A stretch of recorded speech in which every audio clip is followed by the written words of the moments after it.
Ladies and gentlemen, it is showtime and go time. Episode number 345 live here at the late night place to be in the most must-see show on Twitch TV. We are the very best in fantasy wrestling excellence, bar none, period. We are the Archiverse TV. Welcome to TWA Wrestle Kingdom, where all your favorite streamer teams collect under one umbrella, one roof, waiting patiently to get called into action as they face challenges from superstars all across the globe from both the WCW Universe and the Archiverse. Tonight we have a smoking hot event card. 9 matches, 7 championship matches on the card tonight, including the Dark Match main event, and 2 contendership matches. It is going to be a fire evening. It's already starting off to going to be a fire evening because we have one hell of a panel to start the show tonight. So we're going to invite our guest hosts immediately before we get started with our dirt sheets, the professional wrestling news and rumors, and we can't have Between the Ropes without our co-host with the most. So we're going to invite them onto the show. Let's welcome from Team Boss Apollo, Team One Woozy TV, and Team Glenola, the great Glenola, Woozy, and of course the Boss Alarm himself, Boss Apollo, is on the broadcast. Welcome in episode number 345, guys. Howdy, howdy, howdy. How's everyone doing tonight? KOP says, finally, you're live. I was bored. Well, we're happy we could be your entertainment for the evening. Welcome on in, KOP. Thank you for being here. Appreciate that, of course. Appreciate everybody that's already here. It's going to be a great evening. We have a fire card. Everybody that's looked at the teasers, you know there's a lot going down tonight, including a mystery challenger, a surprise challenger for the Mixed Match Challenge Tag Team Champions, specifically Demon Balor. And, of course, nobody knows who this superstar is going to be. We are going to find out later tonight. And we've got a great card. Like I said, we're going to start things off with the AEW World title on the line. Best 2 out of 3 falls.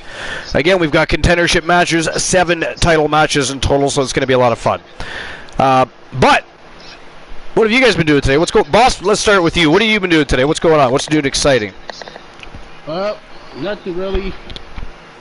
Yeah, I got my next 2 off days to enjoy. Nice. Always good to have days off. Do some yard work and. What kind of yard work? You did? Well, my neighbors moved and they left a mess in the back, so. Oh, gotcha. So you got to clean that up so it's not an eyesore. Yeah, I got to clean it up so I can have a nice back there. Always great when you have to clean up other people's crap, isn't it? Yeah, I hate it. I hate it. So we're gonna try to do that tomorrow morning. So. Yeah. So everything been good. Nice. Glenola, what about you? Oh, just kind of did a little bit of a stream today, and you did. Yeah, kind of trying to prepare for next Sunday not next Sunday, the 24th, when I do a minimum of 12 hours, possibly up to 24. That's right. You're having your donation-a-thon. Yep. And that is the 24th of July. So mark that on your calendars. I've got some Bean Boozle to torture for you guys to torture me with, and there's even a chance that I'll torture y'all with my face and get on camera at some point. KOP says, Archer, since I'm in school holiday, let me spit on the mic in the next broadcast. Well, the next broadcast would be tomorrow night. Wrestle Wars is going to recommence that road to War Games. We're like less than 2 weeks away from WCW War Games now. Exciting times. Lots going to happen. It is. Yes, it is. But anyways, what about you, Woozy? What's going on with you? What's new and exciting, other than having a new headset? Yes, I am finally back. Finally! Back in the hot seat. Yes, I played some wrestling today. I played duty today. Took a nap. Took a nap. What? What is a nap? I was just about to ask you if you napped. What is a nap? I have not known a nap in many moons. That is ghastly, too, by the way. The downfall of children. Your sleeping habits are never the same again. They are not. No, they are not. So yeah, I had family visiting over the last 24 hours, so I've been busy, but it was a good day. And I've been excited about the show because, I mean, we've got the debut of a new superstar, a surprise challenger for Demon Finn Balor. We've got 7 championship matches, 2 contendership matches. It is going to be a very interesting evening. We've got the Wolfman Alan Severn in action tonight. So it's going to be a very interesting evening. He was challenged, of course, by the self-proclaimed savior of the Archerverse, Kevin Sammartino, to a TWA World Championship title match. And, of course, the Wolfman granted him his rematch. Or not necessarily rematch at this point. He granted him the match. Yeah, and the Wolfman don't turn down a match. He'll fight anybody. Does not turn down a fight. He did put a stipulation on this match. Stipulations are good. Oh yeah, They are good. If Sammartino loses, he will never get an opportunity to challenge for a Wolfpack title again. Ooh. Uh-oh. And the Wolfpack does tend to collect championships. That's not necessarily good for Sammartino. It's not. But I mean, let's face it, Sammartino has been causing havoc. You know, inside the ring, outside the ring, a lot going on. But yeah, it's going to be an interesting evening. Anybody been paying attention to the dirt sheets today? There's been, after days of almost no dirt sheets, for the most part, today, poof, it exploded. And, Woozy, did you see anything in there that you were interested in? Hello, Blind Locksmith, by the way. The Blind Locksmith in the house. The one I like to see, I like the Road Dogg says WWE star had bad habits when he was signed. Yeah, tell us about that. Okay, it was posted July 12th by Dominic D'Angelo. So that was today, isn't it? Yeah. Yeah. As a producer for WWE, Road Dogg Brian James saw plenty of talents come and go, but one notable star was able to hang around after breaking himself off a bad habit. When James joined subscribers for a live Q&A session at adfreeshows.com, a fan asked him about bad habits maintained by independent talent when they come into the WWE system. In response, James brought up none other than Seth Rollins. Ooh, now I'm intrigued even more. Yeah, really. Now I want to know more. Who wrestled as Taylor Black before his arrival at NXT, and was a former Ring of Honor champion. He used to do things. He used to do this thing in the corner where he would jump up and down, and jump up and down, and run like he was in a mosh pit, and then just run and hit the guy with the forearm. James said, and I thought, man, that's anti-thematic. I did not know that. Are they talking about BG James here? Huh? What James are they talking about? I think they're talking about Road Dogg. Yeah, BG James. Okay. And that's all it says? There's more. Okay. It seemed like the build up to it was a bigger than finish of it. So I went to him and told him that he said, "No, that's what I do. I'm not changing it. That's what I do." And I went to Triple H and said, "Well, that kid, I'll never talk to him again." Rollins did end up becoming the first ever NXT champion, but his initial stubbornness didn't play to his benefit. Life is great is John Cena. We can't see. Life is great. Sorry, life is great. We can't see you. And I am the tribal hog. You're the tribal hog. Nice. And I'll get to that later Oh, on. Blind Locksmith is Andre the Giant. Interesting. I'll probably get Trish Stratus. Or China again. Glenola is Jey Uso. Oh, and Archer did open up all the betting lines. Okay, excellent. Betting lines are open for the evening.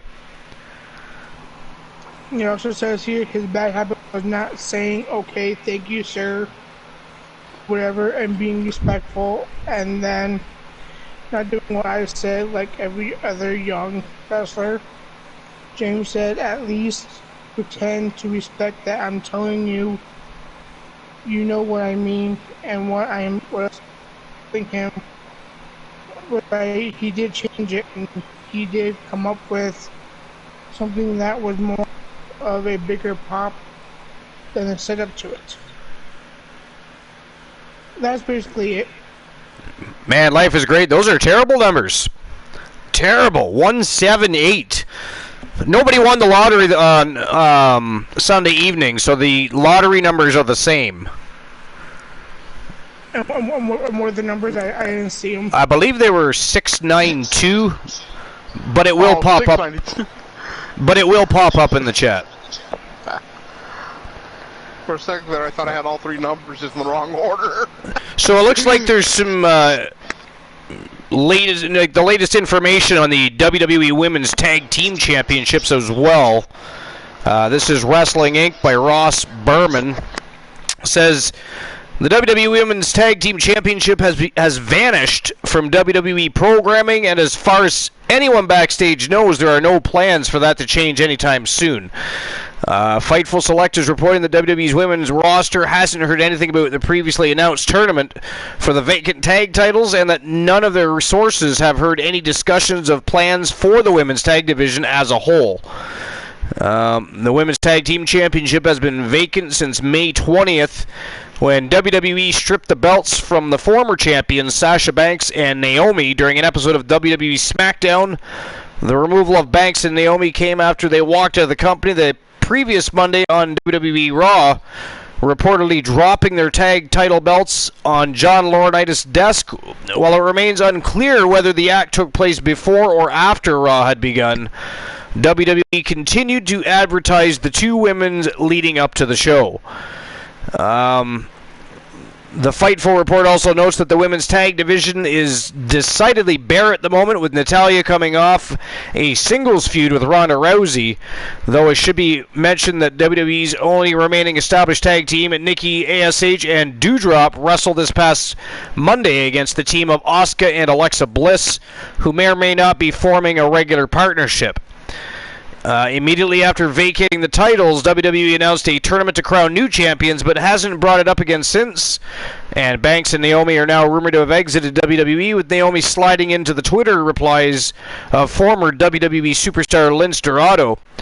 WWE's business partner NBC Universal removing Sasha Banks' profile picture option from the Peacock streaming service, and PWI Insider reporting that both women have been removed from the internal roster, and suggesting Banks at least could be signing outside of WWE as early as this autumn. Neither Banks or Naomi have any reference to WWE left in their social media bios. That's not, I guess, a lot of new information, but at least it looks like, even though there was no direction since May 20th for the tag team titles, it looks like they're still scheduling women's tag team matches. So they're probably just waiting to build up enough until they put a few more teams together before they pull the trigger on the tournament, and then they'll get and maybe they'll make, I think they've realized now that people enjoyed that division as well, by the way. The women's tag division was very, very good. I've always been a big fan of tag team wrestling in general, but the women's tag division was very, very good. There was a lot of talent circulating through it. And, the direction wasn't always good, and they didn't have very good feuds. They were always one-offs. But they were good matches, though, and that matters just as much. Maybe they'll have better direction and guidance this time for it. I don't know. But yeah, so there's a little bit of information on the WWE Women's Tag Team Championships. Well, on that note too, Archer, I found something else. Okay. This is from the Sportster 4 days ago. All right. Sasha Banks and Naomi removed WWE references from their Instagram accounts. This is by Alex Hogler. Recent social media activity from Naomi and Sasha Banks has further led to speculation that both are done by WWE. As noted by Simon of WrestlingInc.com, both of the former women's tag team champions have removed WWE references from their Instagram accounts. Their respective bios both say professional wrestler instead. For what it's worth, Banks still has WWE mentioned in her Twitter bio. On Friday morning, Naomi posted the following tweet amid rumors she's no longer working with WWE. And the tweet says, built, not bought, earned, not given, hustled, not handed, rare, not average. Which... all true. Yeah. I'll give her credit where credit is due. Naomi went from being a sideshow for a wrestler to being involved in a very crappy tag team with somebody who was never really interested in being a wrestler, therefore didn't develop well, to obviously marrying an Uso and further developing her. But she kept clawing, scratching, and fighting and bettering herself, much like Charlotte Flair did, to make sure she wasn't in her dad's shadow. And Naomi, it's too bad that we lost Naomi, really. I thought she was one of the better women's wrestlers, and I thought she probably should have got a better push. Now that's probably... I mean, never say never, but that's probably never going to happen again. When it comes to women in general, you see lots of men return, you don't see many women return. Yeah. And then the rest of the article is kind of a rehash of what, has taken place. The same thing that everybody's known. About them walking out and whatnot. But, so here's the thing. I'm not going to sit here and... okay, I better back up a little bit. I'll back up a little bit. So what they did was very unprofessional. And that should not be overlooked, no matter who hires them next. I would have a wall up and keep some red flags around until it's proven they can, start lowering some of those red flags and start, unbricking the wall to open it up as an open concept room. But I'm also not going to pretend that in a way what they did was justified. I mean, they were fighting for what they believed was right for them. And it's not like they're the only ones, they're just the only ones that actually did it. And Sasha Banks has done it more than once. That's why I said Naomi has a shot to come back. Sasha, I don't know if she'll ever be back, because she has left more than once. And I don't quite get... I don't know if it's because Vince McMahon likes Snoop, or what the case may be, but I'll be honest, I never saw... Because some people say Sasha Banks is the best in the world. I don't think she is. And I don't... She thinks she is. And I don't mean I don't think as in I don't think. I mean I don't think she is. I mean, first of all, I don't know. Maybe Charlotte Flair would always and forever wrestle circles around Sasha Banks. Technically and as a performer. I'm sorry. And she's a better actor than Sasha Banks. So there's also we don't even have to talk about WWE. We got Thunder Rosa, right? You got Britt Baker, right? Kira Hogan, Victoria. Well, again, and there's some people that are not even involved with WWE. So is Sasha Banks good? Yeah. Was I ever that big of a fan? No. I do like Snoop Dogg. That's it. I'll be honest. I think she is connections, because I honestly don't think she's much more than a mid-carder on her own. Thank you. I get so tired of people telling me how awesome Sasha Banks is. It's like, all right, so you're a mark. I get it. I understand, and I'm okay with your opinion. But what if I can give you a list of 25 women's wrestlers that are actually better than Sasha Banks? And believe me, I could put that list together very quickly. Everybody, anyone can. Okay, maybe not 25. That might be stretching it a little bit, right? Oh, I don't know. But I could at least 20. Oh yeah, easily. Easily. Hell, there's wrestlers in Impact Wrestling on the women's division right now that are better than Sasha Banks. Are they as well known? No. Do they have Snoop Dogg as a cousin? No. So that's a bit of a downfall because I like Snoop Dogg. I like Snoop Dogg. I like Snoop Dogg. Who doesn't like Snoop? And welcome Right? in Exposed Gamer. Exposed Gamer finally on the broadcast. I had sent you a message earlier. I wasn't sure if you were still busy or whatever. So I got conned into a raid on Destiny. That's what took me so long. dare you? Jeez. I mean, you're not too old to go right over that knee. Hey man, I got some good loot. It was worth it. And unfortunately for you, I can actually do it. I mean, but anyways, so what's new and exciting? We didn't get to ask you earlier because you weren't here. Everybody else has already answered the question. What is new and exciting for you? What is new and exciting? Well, as I told you yesterday and earlier today, I've been back to the gym for the past few weeks. So Yep. Back pumping some iron.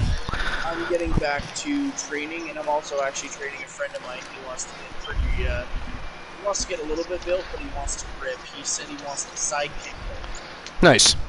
He's going for like a Nightwing kind of look. And I'm basically just looking to get big, get thick, and get strong. So maybe I could do some powerlifting. What we were discussing before you came in, and by the way, always a great goal to get fit and healthy, right? Eat better, be stronger. That's a good goal for anybody, no matter where you are, where you're from, and who you are. That's a great goal because everybody's life matters. So if you can be healthier and find a way to make things easier to live, then you make sure you do that, and you're going to thank yourself later for it, and then you're going to thank me because we were kicking your ass to make sure you saw that point of view. And on top of that, we have good genetics, so it's easy. Well, that we are lucky for, but the truth of the matter is, not everybody does, though. That's not true. Yeah. Not everybody does, right? So, for those that don't, they need that little extra help and boost and confidence from friends. Oh, they know a lot of the problems with people that struggle sometimes with weight. A lot of those struggles are the fact that they don't feel like they fit in life, and the food a lot of times just becomes a comfort for them, plain and simple. Even though they, we can sit and tell them, listen, food doesn't love you. They know that, but it sure damn well tastes good. And, that sensation of a delicious chocolate bar is always comforting for at least a few minutes. So if you pound back about 12 and then just pass out, from being in a sugar coma, you're good to go. But no, seriously though, it's not an easy thing for everybody. But what people need are people around them that are willing to build them up, not tear them down. Give them, give them support, and not tell them that what they're doing is not going to make a difference, and etc. Ooh, we have a 659, Archer. Ooh, 659. That is very close. That is who got that? Joe Link. Joe Link. That's close enough to be a contender. That is close enough to be a contender if nobody. Because the number is 692. If you haven't already seen it in the chat, it should show up in the chat here and there. But I didn't change it because nobody wanted it. So I figured if nobody wanted it, why bother changing the number? Was my thought, really, right? So, because I kept changing the number before. I would pick a number every single show, and sometimes people would win, and then we would go weeks with nothing. Where if I had to just left the number alone, eventually somebody would have got it or at least come close to it, you know what I mean? Then we wouldn't have gone, what was the one time, Glittle? We went 3 weeks almost with no winner? Something like that, yeah. It was insane, and I completely blame Woozy. Where was Woozy on that one? I think that was the second time I won, was after that 3 week. Yeah, something like that. Oh, wow. I'm sorry for you, Joe Link. I'm sorry, Joe Link. I feel bad for you, man. Wow. Joe Link just got promoted in life. Joe Link is now a superstar. He's the AEW World Champion. Part of the coalition.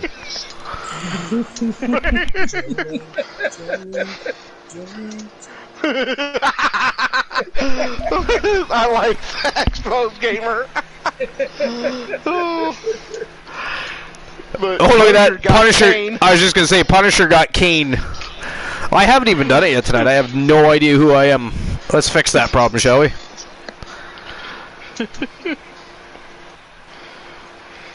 China, China, China. You shut your mouth, sir. How dare you? Sasha Banks. Sasha Banks. Ooh, I got Big E. I'll take Big E. I'll take Big E. At least it's not Trish Stratus.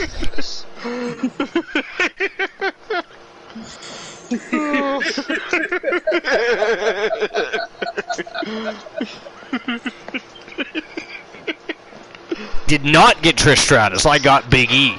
So their life is great. You little pot stirring fucker. How dare you? We haven't even started the show yet. It is not funny. It is not funny. You bunch of villains. You show up. This is why y'all show up early, is it? It isn't to talk. It isn't to wonder how my day's doing. It is, it is to cause as much villainy as possible, just to get your gears warmed up so you can switch gears quicker, kick it into high gear, and cause even more villainy when the show starts. You bunch of fiends. How dare you? How dare all of you? I should ban you all. Warm up. Should ban all of you. If you don't warm up, you might pull a muscle. So I don't think so in this case. I think that's a stretch. I feel as if that's a stretch. Did you see the play on the words there? I did.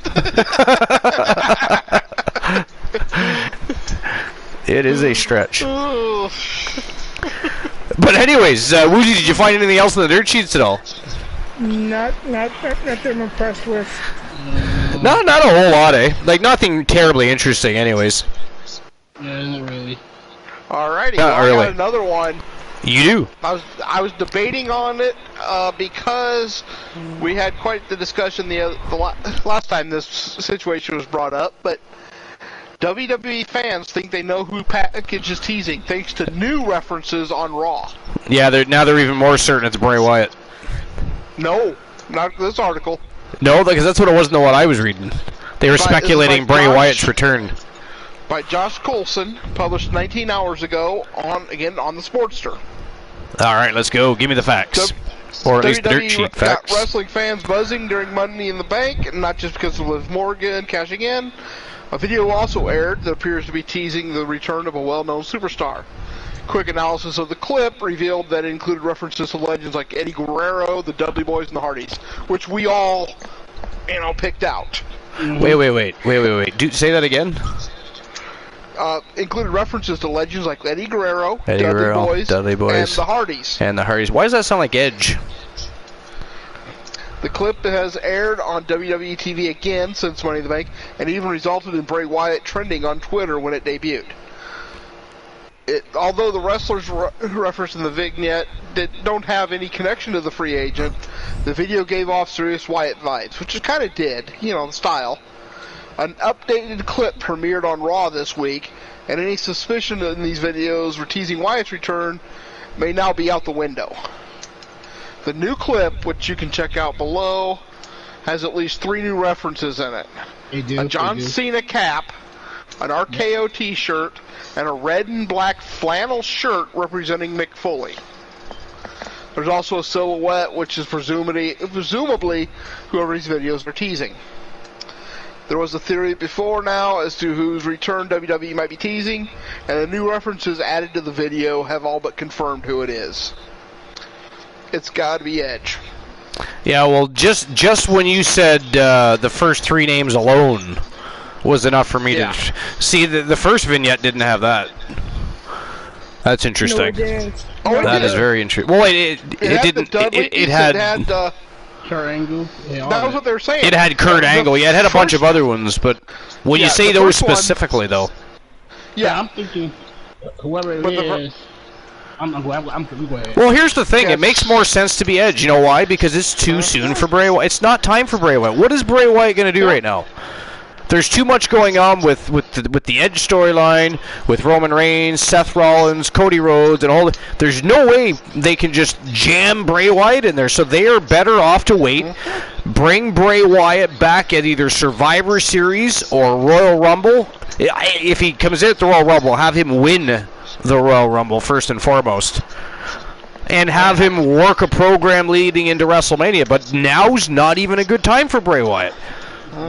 In my opinion. What do you guys think? I agree with you. But it says the videos are almost definitely teasing Edge's return. The Radar Superstar had an iconic rivalry with Cena.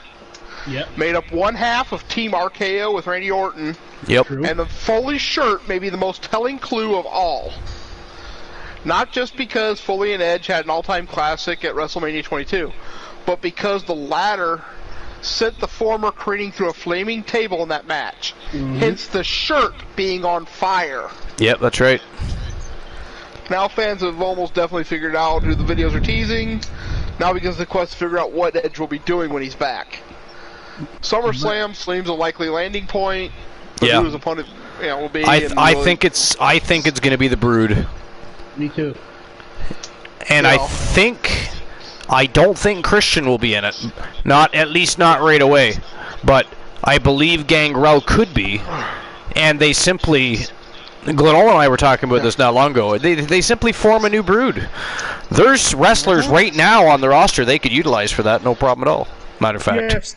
But Ciampa, mostly. Right? Ciampa would be a perfect one. There's a few. Yeah, it is. But another thing is the person, whoever the person is, they got history with everybody. They got history with everybody on that on the thing that on the preview they doing. Yeah. They got history with everybody. Yeah. So, but I found that and I was like, I don't know. Do I want to do it because of how long we were discussing it the other night? Joe Link. By the way, I have a surprise for you tonight. And it revolves around your logo, sir. So make sure you're paying attention. Not that you work anyways. Your boss should fire you, actually, because you do more work for me than you do for them. And they pay your ass. I don't understand that, neither will your wife, but like I said, we have no idea who you are if that day ever comes, sir. How dare you? None of us. Suddenly, we don't even... Joe Link, who? What do you... We have no idea. You have his logo. Oh, no. That's an ad. I have no idea what you're talking about. Hey, Archer. Don't complain too much. I mean, you look at it. You're not the one having to pay him. Well, I mean, you'll get it all for free. You'll get to see it right from the get-go, Joe Link. Considering, the things the logos go on are necessities in the show, so it won't be hard to figure it out. I'm just saying, you have something to watch for. But, Joe Link, we were all talking about it earlier, and we do appreciate all your hard work helping us keep the channel moderated, watching for bots, timing people out, shout-outs, and all the stuff you've done for weeks and weeks now. We appreciate that. And you've also redeemed your logo a couple different times, and we just barely got it working. So I first and foremost have added your logo to more than one arena just because of that alone.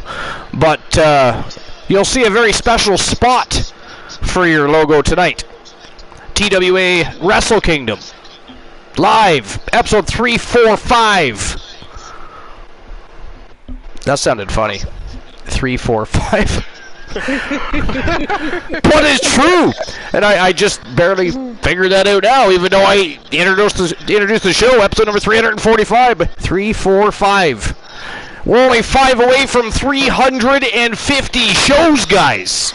In which case, Glenola is doing a naked hot stream, 72-hour stream playing Dead Red Redemption the entire time while eating pizza full of hot sauce. Ben Beat Beazle is going to be playing. He's going to play Naked Twister with Woozy. It's going to be a great time. Make sure you're there. It is going to be exciting. Don't be trying to back out of it now. I mean, Joe Lake already has the ad out. Life is great is telling people. I mean, it is. I mean, Boss Apollo just sent out emails. You are too late, sir. So it shall be written, or in this case, stated. So it shall be done. That's right. It shall. It shall. But yeah, so other than that, I mean, did you find anything else at all going on? Because I mean, I don't see anything really worth bringing up because it's just going to be full of repetitive information. It really wasn't anything big. Nothing big. Ciampa got disqualified in a tag match last night, I guess. And the reason why is a kind of a secret rule. Yes. What it was is he. And by the way, a rule that hasn't been used in like what, a couple of decades? Probably, you know, it's one of those they pull out when it works out for the story. Yeah. But it's technically a disqualification if the illegal man attacks the legal opponent unless he's breaking up a pin. Yeah, more than once. Yeah. So. Yeah. And again, it hasn't been used in decades. But that was at the height of tag team wrestling and faction wars. We're talking here. Yeah. No, only mustard is not acceptable. Only hot sauce. Hot sauce makes me queasy. Maybe honey mustard instead. We were talking about honey mustard earlier. That's funny. Blind Locksmith says, that sucks life. I couldn't live without spicy. Blind Locksmith likes it hot. Yeah, some like it hot. I was expecting a song to follow that or something. I have it in my head. Like a jingle. I can't remember the lyrics. Yeah, I was waiting for the jingle. Yeah, some like it hot, so then the heat is on. You know, that's the only part I can remember. That was ghastly. Listen to that. Yes, it was. That was ghastly. Like, I mean, you're gonna get sued for that. If anybody involved in the creation of that original song here's that ghastly rendition, they're going to be coming after you for copyright claims just because it was so bad. They don't even care that you're one small person. They are going to fuck you up. No, I'm just kidding. The judge will laugh them out of court. Yeah, for the most part. I mean, hell, you had a guy get sued because he sounded too much like himself. No peppers or hot sauce for Life is Great. Allergic. That's unfortunate. Oh man, yeah, that sucks. There's a lot of people in that boat though. But me, that would devastate me. I love my hot food. Oh yeah. Hot and spicy. But anyways, what about you, Woozy? You got anything else that you saw on the dirt sheets that intrigued you or interested you? Or Boss, anything you saw? No, there was something about Elias and them in there, but it wasn't really interesting. No, I know a lot of it was like stuff trying to bait you into reading the article, then you get in there and it has zero to do, or they touch base on something you read 3 days ago, and then at the very end say, well, we don't have anything else, we'll keep you updated. It's like, fuck you. Can I have my 3 minutes back, please? Because that was a long-ass article for no reason. Yeah.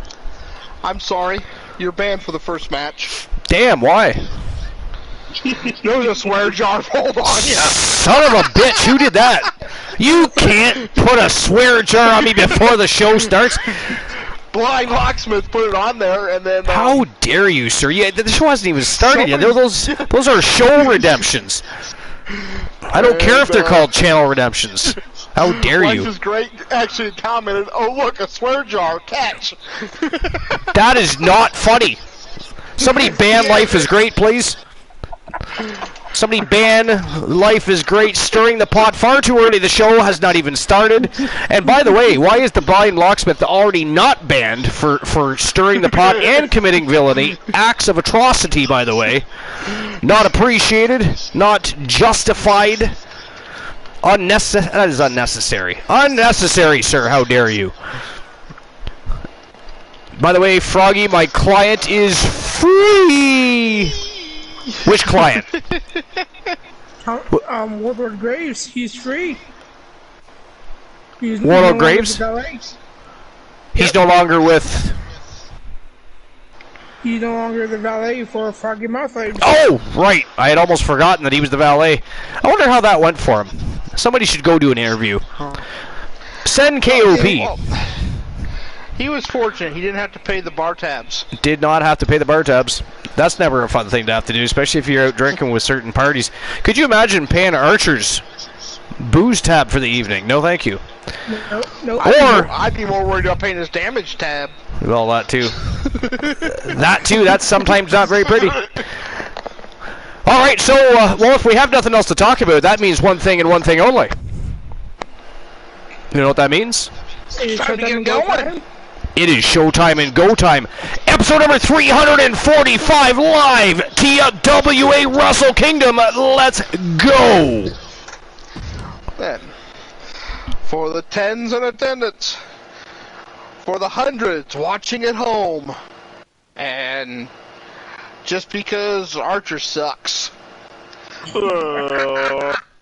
Let's get ready to suck it! You know, for a minute there, I thought you were introducing Cool's channel. You said by the tens and hundreds. We are the millions! And millions. Watching around the world. Trending on social media all day long. TWA Wrestle Kingdom is now live.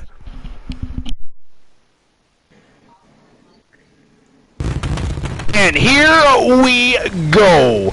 7 championship matches, 2 contendership matches, a surprise challenge for the Mixed Match Challenge World Tag Team Champion, Demon Balor. It is going to be a night of absolute fire.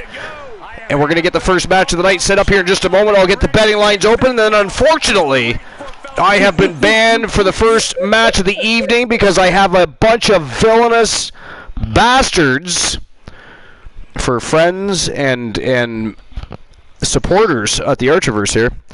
I bring you greatness. And what do I get in return? Friends like yours. I bring you the very best in fantasy wrestling excellence, bar none, period. The late night place to be.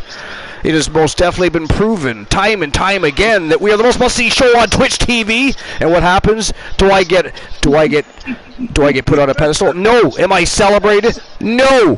What does in fact happen? I get caught in a swear jar by a bunch of insubordinate fuckers. But it's fine. It's fine.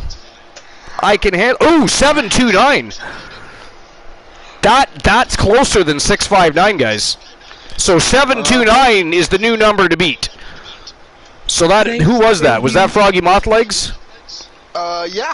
Froggy Mothlegs, you are the number to beat right now with that 723. Was it 723? Somebody notate that. 729. 729, sorry. And Archer, you're no longer banned either. Ooh, ban was reversed. Take that, Life's Great. Ha ha. And the Blind Locksmith, for that matter. Yeah, I was going to say, it was Smith. Yes, but Life is Great. She was the one celebrating it. The Blind Locksmith simply, he committed the crime. He is the one with the act of atrocity, yes. But Life is Great was aiding and abetting, entertaining the ego of the Blind Locksmith, encouraging, if you will, therefore equally as guilty. You got break time, though. You cannot just say I'm only an associate. So if you're in the middle of a bank and your buddy beside you is robbing it and you're holding a gun and they arrest you later, you're just saying, oh, I was just holding that gun for him. I'm just his friend. You are guilty as charged. How dare you? How dare you? But, in any case, I'm going to open the betting line right now for the first match of the night. We've got Hangman Adam Page from the AEW Exiles, The Circle, challenging Elijah Archer for his AEW World Championship. And, of course, Ironman in tow. And, of course, you'll notice Bobby the Brain Heenan. His services have been contracted by the Coalition. So we have ourselves a new manager in the house for the Coalition so that they can focus on competing and worry a little less about the business aspect of things. Very interesting. Very interesting. Wait a minute, there's actually some brains now in the Coalition? There are some brains in the Coalition now. That is ghastly, sir. How dare you? How did you just go back to barking at the moon, sir? How dare you? Well, Archer, in his defense, is not wrong.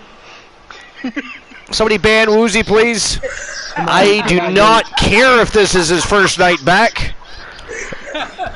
Leo the King gave him a Supporting villainy is an accessory to treason and treachery, atrocities. It's ghastly. We cannot have it. It is not funny. By the way, Leo the King, thank you for the break time notice. Oh yeah, sure, give him a break time notice. Yeah, so he can go have a couple more drinks. Get one of our B team drunk so they can say something stupid, like, you know, what is it they said? Have to remind me again. Oh, which one? A kick out for a DDT. DDT for a kick out, that was it. Or the suplex submission. Suplex submission. That was a good one too. All because Woozy thinks it's funny to get Graves and Cole drunk before the show. That is not cool. This is why we've been trying to ban Woozy for how long now, and it has not worked. You know why? Because Bromer's been on vacation. That's why it has not worked. Wasn't that also... You got break time. Hey, Archer, Break time, The yes. same show that Elijah Archer decided to walk off of a cage for no reason? Hey. Why does Elijah Archer get dragged in and dragged through the mud? He took a few very big bumps that night. His head was a little woozy, no pun intended. It is not his fault necessarily that he walked right off the damn cell. I mean, it looked like it was bigger to him. He looked like he had more room. Looked like he had more room. I mean, couldn't hold as much as Woozy could. He's just a little woozy. Shit. Fired. All right, so who walks out?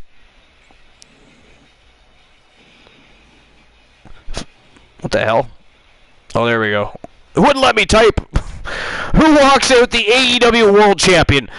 Are the AEW Exiles going to bring that title back to the Circle, or will Elijah Archer once again retain that championship? And it's going to be interesting to see the chemistry. I mean, we got our Ironman out there. We've got Kenny Omega and MJF. Anything could happen. Ironman, of course, out there to make sure everything stays kosher. The Brain there, simply to lead and guide. It's going to be interesting to see where he takes the Coalition. He could very well take them to heights they've never seen before. But who walks out the AEW World Champ? This will be... Is it going to be Adam Page or Elijah Archer, the reigning defending champion? You'll have 5 minutes to make your bets. And there we go. So the betting lines are open. And it is showtime and go time for matchup number 1. Hangman Adam Page from the AEW Exiles taking on the one Elijah Archer. AEW World Championship on the line. Best 2 out of 3 falls. Let's go. And it is also time for everybody's favorite segment, Between the Ropes, with One Woozy TV and the Great Glenola. Let's go. Hello everyone. Tonight, for my list, I'll be doing the 10 worst wrestlers to get a WWE title shot. Ooh, that sounds intriguing. While you start that list, I'm just going to run and grab a beverage. I won't be long. Be right back, guys. Right. And by the way, if you notice the changes to the arena, just let me know. And Joe Link, it's time to pay attention, sir. How dare you? How dare you? Coming in number 10, we've got, it's not Goldberg, it's Gilbert.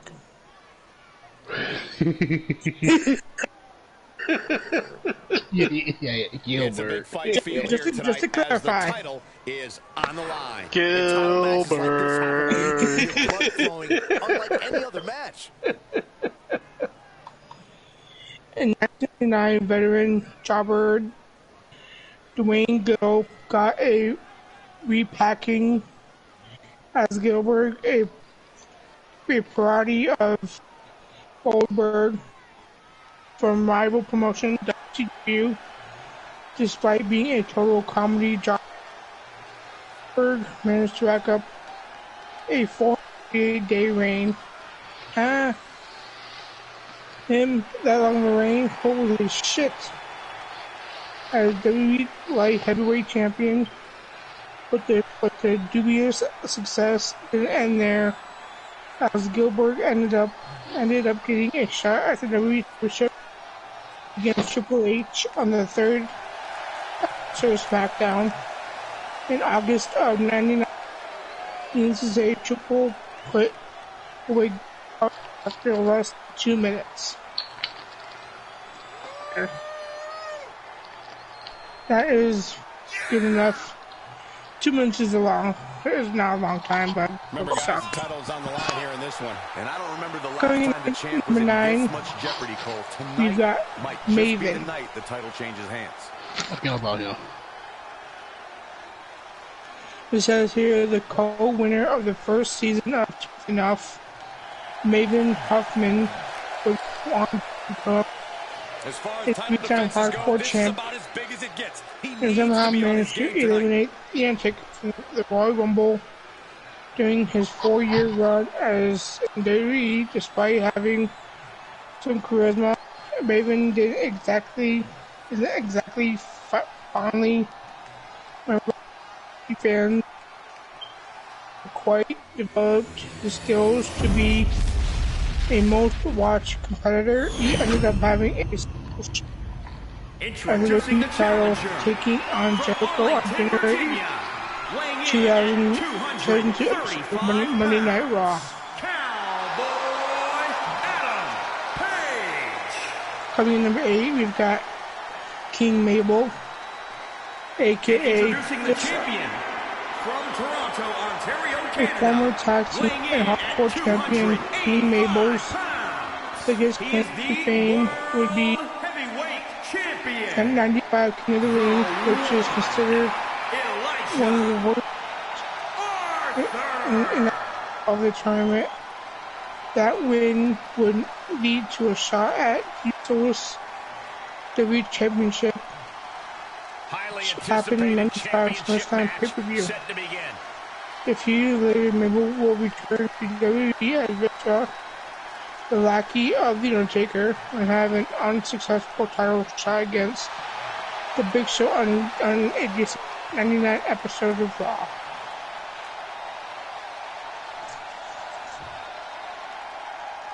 I have returned. Welcome back. Dogface, I see you. What's going on, brother? Dogface in the house, the legend from the doghouse. Oi, you lucky baby. Oh, that was ghastly. He just unfollowed. Thank you very much, Woozy, for that. That is our ultimate goal each and every show, is to make sure we have one member of the family leave and go to a different channel. That is excellent. Good Lord. How's the list been going? You missed. We've had King Mabel. We've had not Goldberg, had Gilbert. And we've had Maven. Maven, okay. And number 7, we've got No Chin, James Ellsworth. He's entered a state of distress now. Yeah, he is really After cutting an utterly hopeless promo before the Braun Strowman squash in 2016, James Ellsworth found himself with a gig in WWE, moving over to SmackDown and becoming was sidekick to Carmelo. Before that, however, he was a sidekick to Dean Ambrose. Ended up with it with the opportunity against AJ Styles on December 2016 episode of SmackDown. Styles put away Ellsworth in like 45 seconds and it caused a vicious post-match attack beatdown. That makes sense. Dogface says, well, bro just coming through to reclaim the emotes.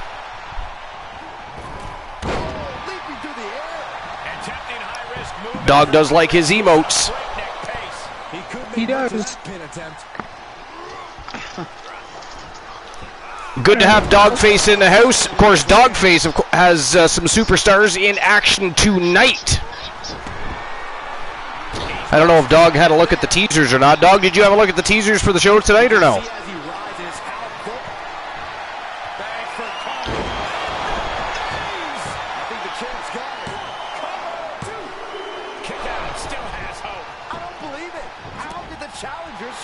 We got Claire Lay in action tonight. And don't expect the champ to start going easy on him now. What's the tally on how many times we thought this match was coming to an end? I can't count. I think Dogface just caught up to the ghastly introduction for Dog by One Woozy TV. He said, "Oh God." Sorry, Dogface. Sorry about that, Dogface. He's still in training. He is not a Jedi yet. I am not. He's not a Jedi yet. But if Dogface would get his ass on the broadcast, he could do it for us. And by the way, ladies and gentlemen, just for the record, Dogface has the capability to join the broadcast and entertain the masses with One Woozy TV, the host with the most of the remainder of the broadcast, but he chooses to ride the pine And ignore us. and ignore us. Ignore the invite, text, everything. Tough position to be caught in here. So, come in. Hey, Archer. What's that, Glenola? What was that Elijah Archer just did there? That little spin thing? Yeah, he totally missed. I don't know. I was actually going to make mention of that. I was like, what was that? Dogface says, I will definitely get involved sometime this week. My girlfriend going away for a week tomorrow, so just getting some time in with her. Nice! Got to get that Fam Jam time in. It is important. There's, of course, other things that have to transpire, Dog, of course, before she goes away as well. So. And by the way, so far, I believe Joe Link is still in the lead with his... No, was it Froggy? Yep. Oh, that's right. He had 7-2-9? Yeah, 7-2-9. Or 7-2-3, something like that. I wrote it down. Where'd I put it? 7-2-9. It is 7-2-9? Okay. Yes. So right now, that is the leader for the jackpot this evening. The jackpot? The jackpot. That's a different channel art. The jackpot. Actually, I think that's a different website. That's a different website altogether. That's why Christian Cool's been MIA so much lately. That website in particular. Jackpat.com.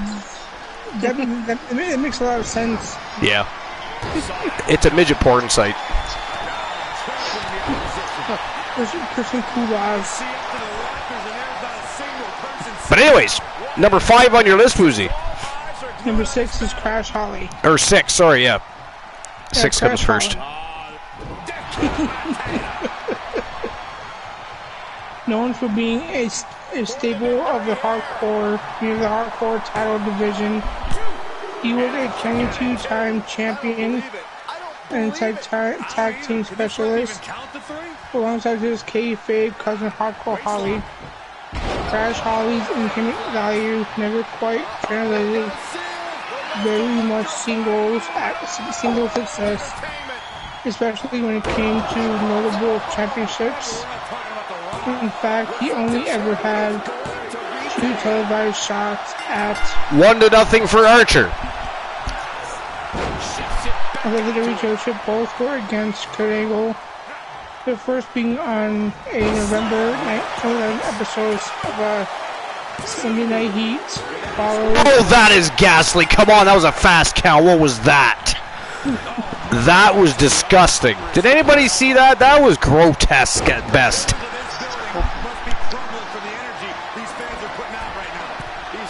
By another unsuccessful shot the following night on Raw.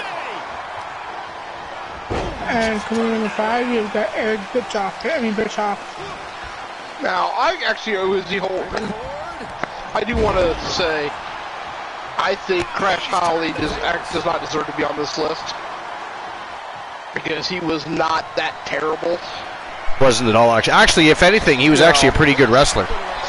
Yeah, I don't think he belongs on this list at all. Agree with you on that one. Taken down. What is this superstar looking for? Legs are Number 5 is Eric Bischoff. Basically, a non-wrestler, Eric Bischoff was a backstage boss, on-screen authority figure, and commentators who also took part in matches occasionally. And that is it. That is all. The winner of the match. And still the AEW World Champion, the one Elijah Archer. The only championship he can manage to hang on to these days, apparently. But the good news is, it does do everybody a favor because it is fun to watch them panic as somebody else runs around with the AEW World title. Although I guess the panicking wasn't that great considering they won 2 sets of tag titles. But that is not the point. The point is, they are missing a title now. And I think that a member of the Wolfpack or the Powers of Pain or somebody also needs to relieve them of that All-Atlantic Championship that nobody seems to want anything to do with. Now, to be fair, Archer does not want the AEW World title, so he understands that, but... And Soul Embers invading the compound with 3 villains. Welcome in, Soul Embers. We appreciate you being here. Welcome to episode number 345. TWA Wrestle Kingdom, baby. How was the rest of your stream, my friend? It was going strong. The last I was lurking in. You've had a couple of good streams. I particularly, actually, and I'll say it again, normally not a fan of VR streams. They're usually just boring and a bunch of people acting ridiculous. Now, Soul Embers did act ridiculous, but he did it in a manner that was entertaining. It was fun, and I actually sat there and watched it for a while, and that's not something I normally do. So credit to Soul Embers for actually making a VR chat funny. He made it funny, right? It's not that he was doing anything grand, but he had the perfect type of character that I was able to sit there and interact with him and actually made fun of him a little bit and had a good time with him. And it was funny. And I encourage anybody to go over and watch Soul when he does his next VR chat. You will have a laugh and have a bit of a good time while you're there. So anyways, Global, what were you going to say? I have to do the payout, right? Is that what you're going to say? You're saying Soul acts silly? Are you sure? I don't think Soul ever acts. Soul was being himself. You know, and that's not a bad thing. All right, so the payout has been issued. That's what I thought. I thought you were going to remind me about the payout. No. Wow. So I'm glad. I mean, I did make a little bit of money off of that one. Wow, you bet for Archer? Oh, I feel all warm and fuzzy inside now. Well, of course. I mean, money too. It's the only title Archer can hold on to is the imaginary one. So this matchup, our second match of the night, is a Fornado contendership matchup. This is for the number 1 contendership to the TWA World Heavyweight Championship. We have Alexander Furious from Team Anger Issues TTV taking on Kyle Psychosis Riley from Team Life is Great. We've got the new Grim Reaper, the Grim Terror, I believe he's now called the Reaper Terror, Leo King. And then we have, of course, Gabriel Graves from Team Punisher. And this is, again, a fatal 4-way falls count anywhere for the number 1 contendership. And I'll get the betting lines open in just one moment. And I believe his name is the Reaper Terror. Joe Link. Joe Link. Leo King. I don't know why I was thinking Joe Link. Joe Link is a terror. At least at work. Hopefully he's not a paramedic or some goddamn thing. We're going to see him in the news. Paramedic allows patient to die. He's busy watching the Archiverse live on Twitch TV. Although his wrestler did win, so there's that. Well, they say any publicity is good publicity. I don't think that qualifies. It does not qualify for Nolan. Controversy creates cash. Controversy? He let somebody die so he could watch his wrestler win a match. I mean, at least according to our story. Do not wreck our story. Right now, Joe Link looks like a scumbag. It's more fun that way. How dare you, Joe Link? I mean, how do you know that wasn't Soul Ember's cousin? You could have at least given him the Heimlich. It was just a fucking hot dog. He did not need to die, Joe Link. Jesus, do your job, man. I mean, you have earbuds. Just listen. Alright, so who walks out the #1 contender?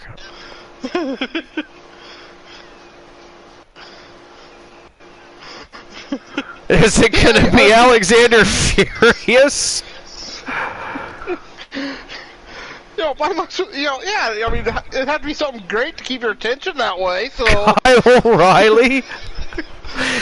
Oh yeah, sure, blame the entertainment from the Archiverse for the reason the man with the hot dog died.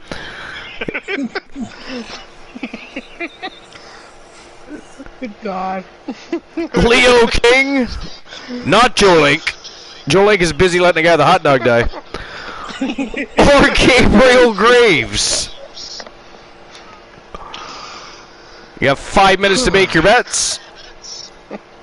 Punch says death by meat and mouth. The blind locksmith says, I'm still alive. It was me, damn it. I was the one eating the hot dog.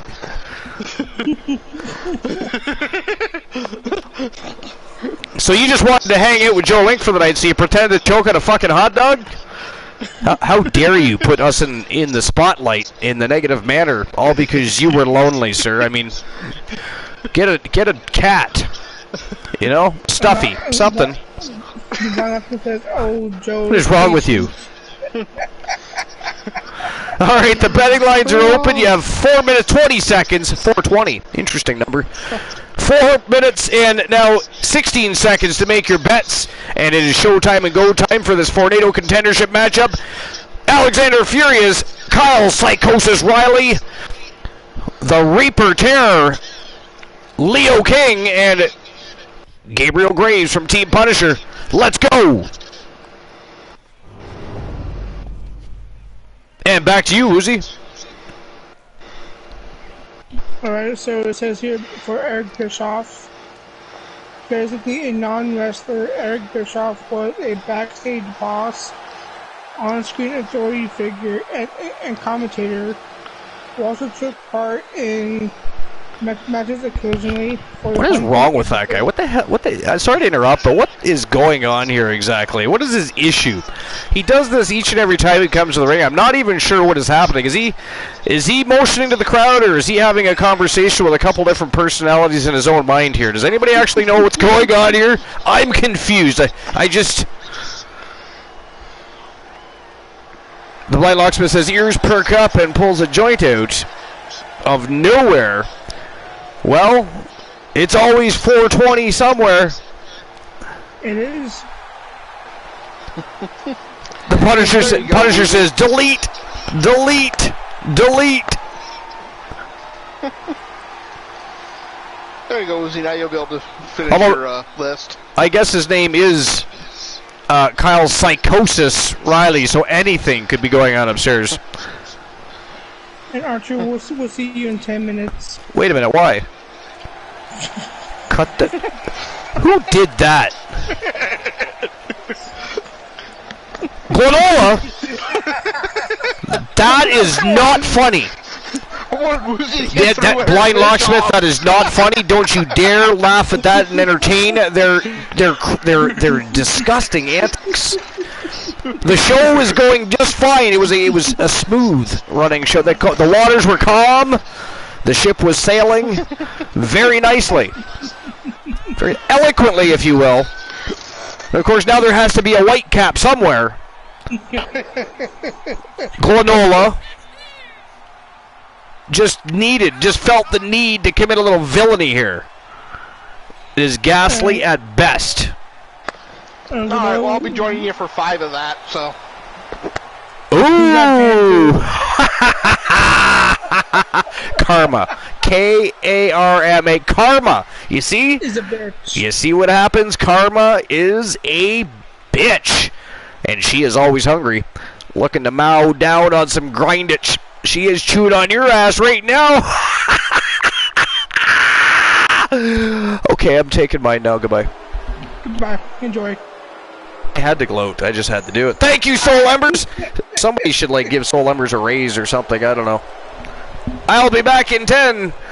Enjoy, Woozy. I will. And then for the homecoming episode of Raw in October of 2005, see. That can wait a minute, my friend. Vote 5, Eazy-E got a WWE title shot against John Cena, which Bischoff, of course, made into a no DQ match.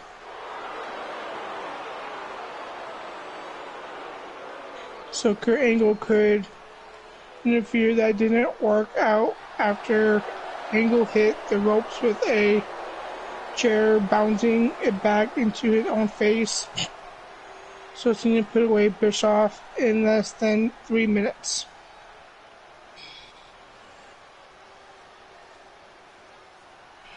Coming in number 4, we've got Virgil, one of pro wrestlers' most devoted sidekick. Virgil first captured fans' attention as Ted DiBiase's bodyguard in WWE before striking out on his own and turning face. Before long, he'd be known as Vincent, one of several superfluous guys to claim membership to WCW's New World Order faction.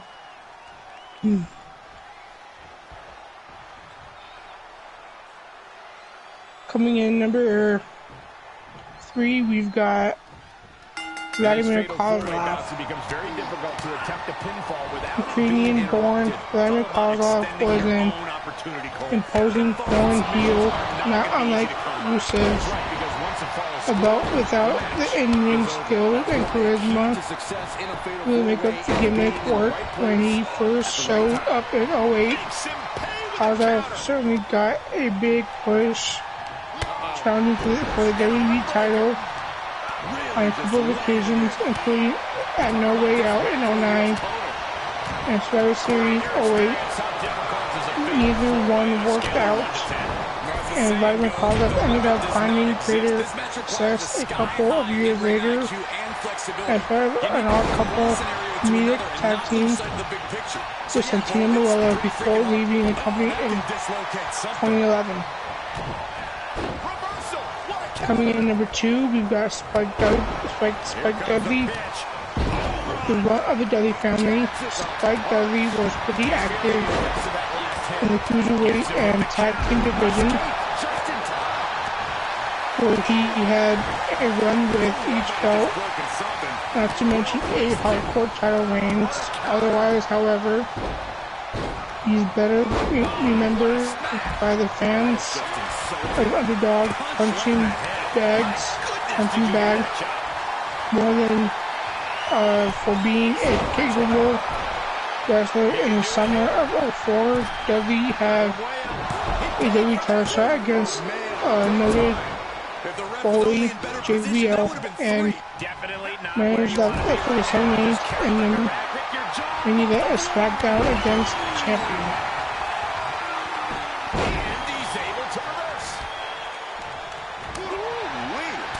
Coming in number 1, we've got the Great Khali.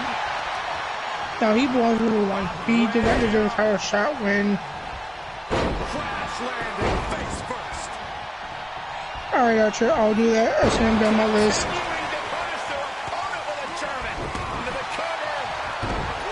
So the one is Great Khali. Like I said, he deserved to be number one. He did not deserve a shot at all. Now for the opposite, Spike Dudley introduced in 06 with a monster heel. The absurdly tall Great Khali seemed like a scary threat until the bell rang, revealing a slow-moving, inflexible performer. Despite that, he was still a monster heel, and he got a few shots at the WWE title, including a couple against John Cena. In the summer of 07, his last big title match was against Triple H at SummerSlam 08. And after a few years, Khali was involved into a dancing comedy wrestler. And that concludes my list. And now I got to do a little comments from the co-host, redeemed by Von Locksmith. Okay, Lock. What is your demise? Who am I complimenting? He's going for it all. Let's see here. From the top. He's returning fire. Okay, TBS, but what is that? What is the message first about it? And look at this.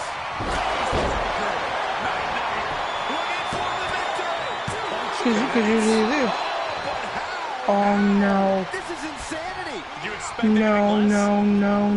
No. Why, Lock? Why? He's on his heels a bit now. That is ghastly. That is ghastly. And you know what? I think your 5 minutes are up.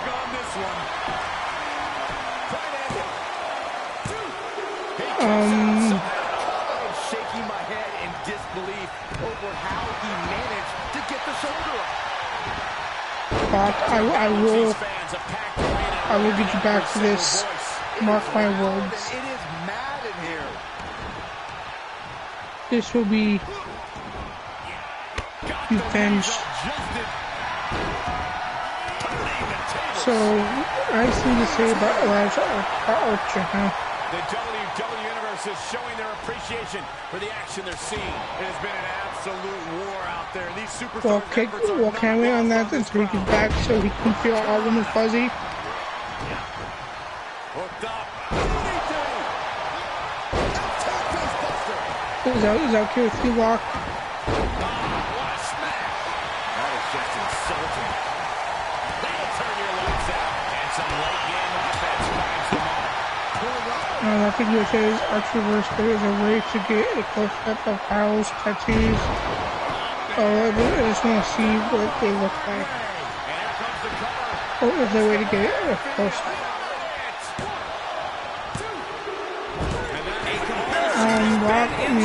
Love is great. I have no idea. I'm sure if he wins, you'll be able to. He saw it coming, taking advantage. Archer, Little King always cheats in his matches. I'm not surprised. Setting them up. Arm is trapped. He's a cheer pumpinator.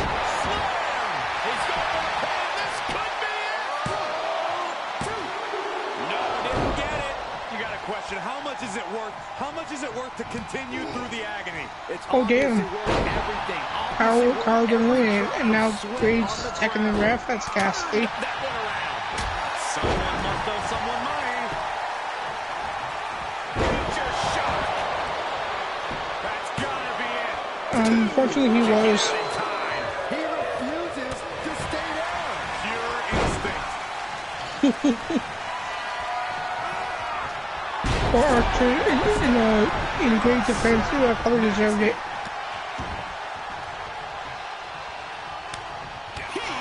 control. He's staring. Yep, he did fuck up. Getting into that zone. Fuck up, he did. A thing of beauty. This is his By the way, Locke, I passed the swear jar, just so you know. Imagine how much escaping that pin must have cost him. I can. Oh, it's not gonna But be warned, once I do my compliments to Archer when he gets back, The opening is I will be timing you out for this. Just so you know. Just so you're warned. double knee backbreaker. Cover here. 1, 2. Ooh, kick out. Kick out a 2.5. What a match. Come on. Come on, Team 20 USB, you can do this. Up and down the hard way. Oh, gosh.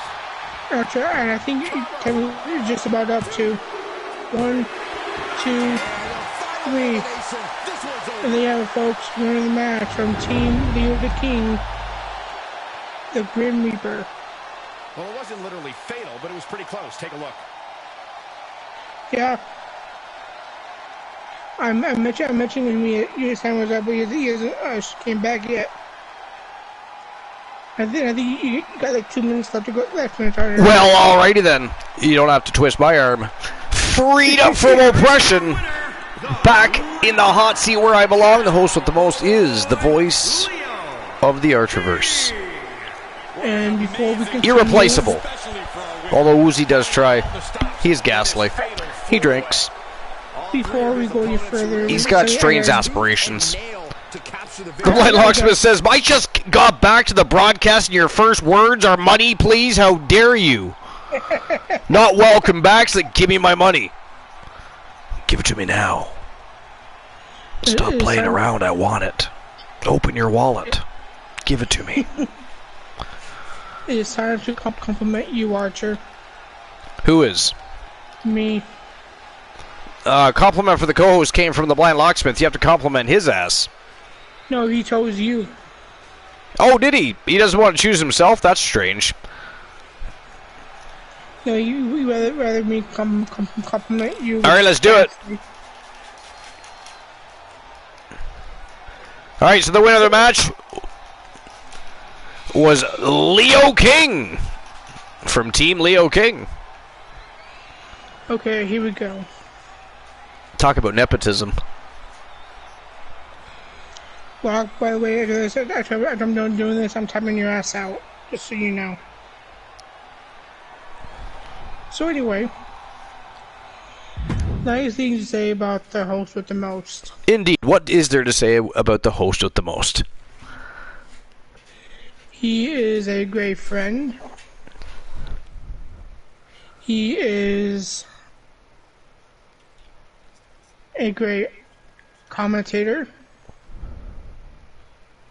He puts on great ass shows. He does a lot of ranting about every little thing possible. His client can win matches with titles that don't exist.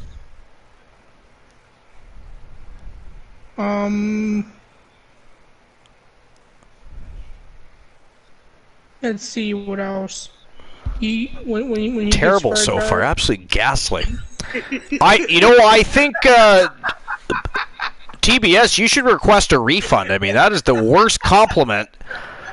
And it's not even a compliment from the co-host. I mean, he's complimenting the host with the most here.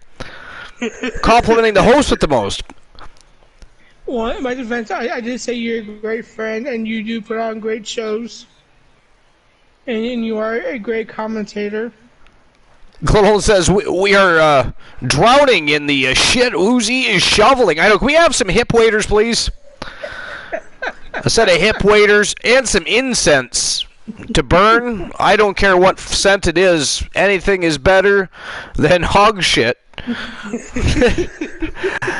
Betting lines are open. Who walks in with the #1 contenders? Is it going to be Vader and the Boss Man, or is it going to be Demolition, who are hungry and looking to get tag team gold back? This is for the #1 contender to the TWA International Tag Team Championships. Betting lines are open. Let's go. It is showtime and go time. Welcome back, Lanola. Howdy, howdy. You were gone longer than I was. Yeah, I had to go up and lighten my eyes a little bit so they weren't floating so bad. Gotcha. I'll be back in 5 minutes. I was banned. Goodbye. Well, Thanks for coming out. Lovely parting gifts next time.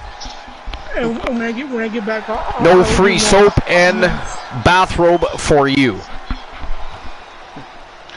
I found 3 lists for tonight. Fantastique. 3. TWA. And I've got to do the 1 because I think you'll have fun tearing it apart, Archer. All right. I do love tearing things apart. I'm excited already. Yep. Although I'm also touching myself, but that is not the point. The 10 worst finisher names in WCW history ranked. Worst finishers.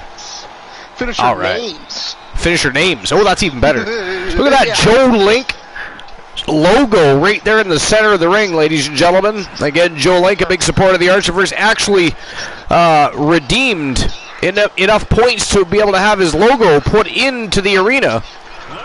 You can do that one of 2 ways. You can either subscribe to the Archiverse, or which automatically gives you 1 month of advertising for your channel, or you can redeem it for up to 2 weeks at a time by spending enough Archiverse bucks to do so. Joel Link has been doing it for quite some time. He's been a huge help here at the Archiverse, making sure everybody can still have a good time. He's been a great mod. You know what he's trying to do? He's trying to upstage Bromer. Bromer is going to come back, and there's going to be a battle of the mods. It's going to be fantastic. I cannot wait. Cannot wait. Could be interesting. Could be interesting. All right, this article was from the Sportster. Michael Weir, published April 8th, 2020. All right, so let's not go. That old. #1 is the stock market crash for Michael Wall Street. In 1990, Mike Rotunda was remade into a carbon copy of Ted DiBiase. Having inherited a fortune, he renamed himself Michael Wall Street and boasted of his rich life, including having an assistant, Alexander York, as a computer database to beat opponents. Or use a computer database to beat opponents. His new finisher was a standing Samoan drop called the stock market crash. So $1 million man was boasting of something that generally ruins fortunes. In one of those great ironies of wrestling, Rotunda went to WWE, where as IRS, he and DiBiase became tag team champions. I think actually that's a pretty good name, because his opponent's fortune just crashed. Yeah, exactly. Now, mind you, it might be good in that moment, but is it good long term, I suppose, is maybe what they're looking at there. And by the way, Joe Link, we thank you, sir. Again, by you doing an excellent job as a mod. It gives us more time to focus on the match at hand, or answering other questions from other members of the Fam Jam that are in the chat room. And, of course, working hard with Kraken Skulls and Christian Cool and everybody else has been helping keep us bot-free. And or catching the bots come in, and or Woozy Stalker, of course, who hasn't been here in a while. I'm very disappointed that Woozy Stalker seems to be... I mean, he must be losing interest, Woozy. If I were you, I would feel offended. I think it's been a week or two since I last seen one. It's been a while. Like, it's at that. I would be offended if I was Woozy after all of this time. Woozy finally getting a little comfortable with the idea that there's somebody around that would like to take him to dinner, that just hasn't quite got the courage to ask quite yet. When the person that's interested is doing the things they're doing, it is just simply looking for attention from that person. You see. I think he may have run out of... But how dare he just give up on Woozy like that? How dare he give up on Woozy like that? That is, we will never give up on you, Woozy, don't you worry. That was a lot of fun to do because Woozy can't speak.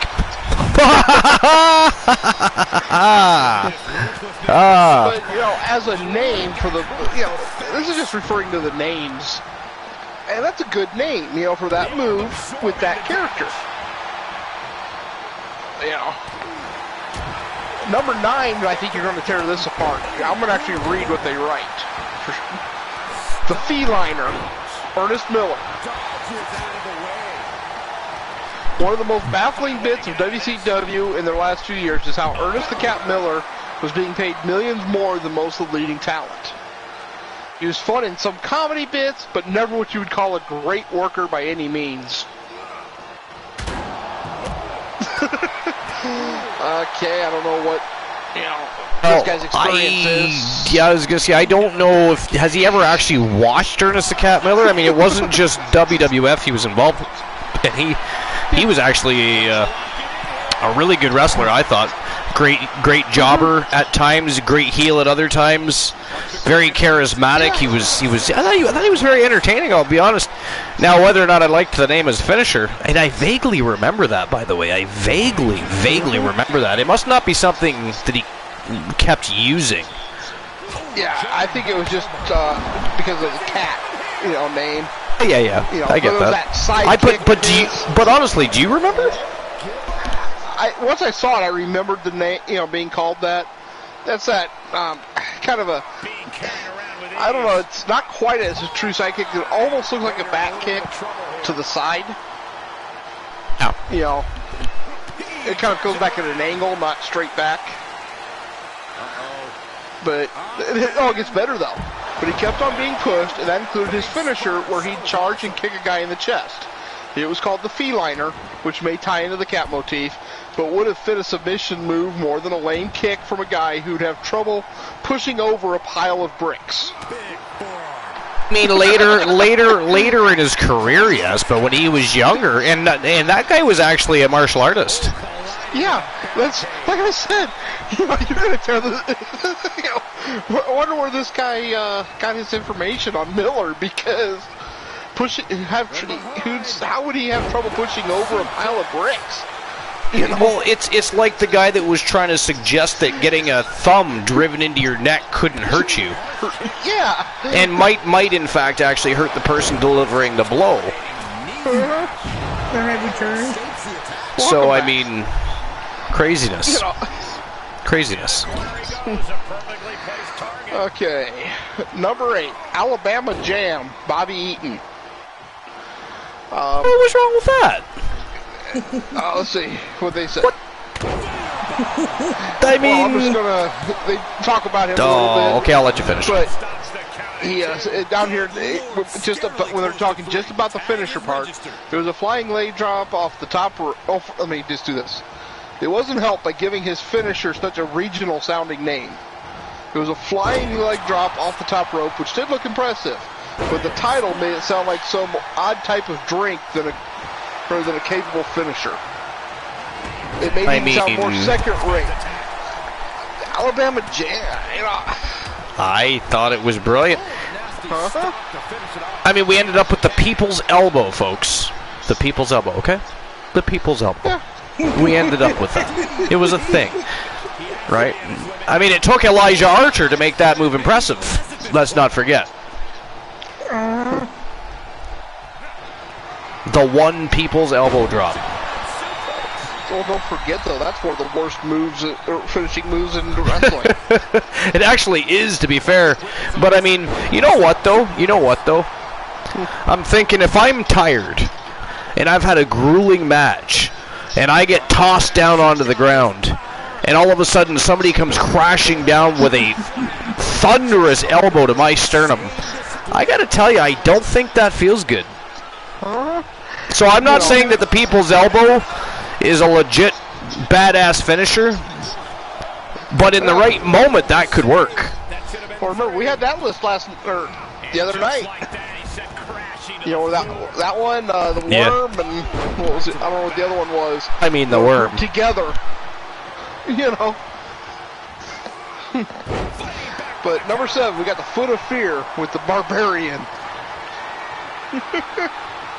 This will do it if it No, I did kind of get a chuckle out of this. He was decent as a strongman, but calling his finishing kick the Foot of Fear made it sound like he was trying to knock someone out with his stench. Instead of fearful, it just made the barbarian more laughable for fans. You know, I just kind of like that. It sounds like he's going to knock someone out with a stench. Yeah, I remember that. I remember the first time they called it the Foot of Fear. I literally thought to myself, what? I mean, did they really just call it the Foot of Fear? It's a scary foot. What do you mean? I don't know.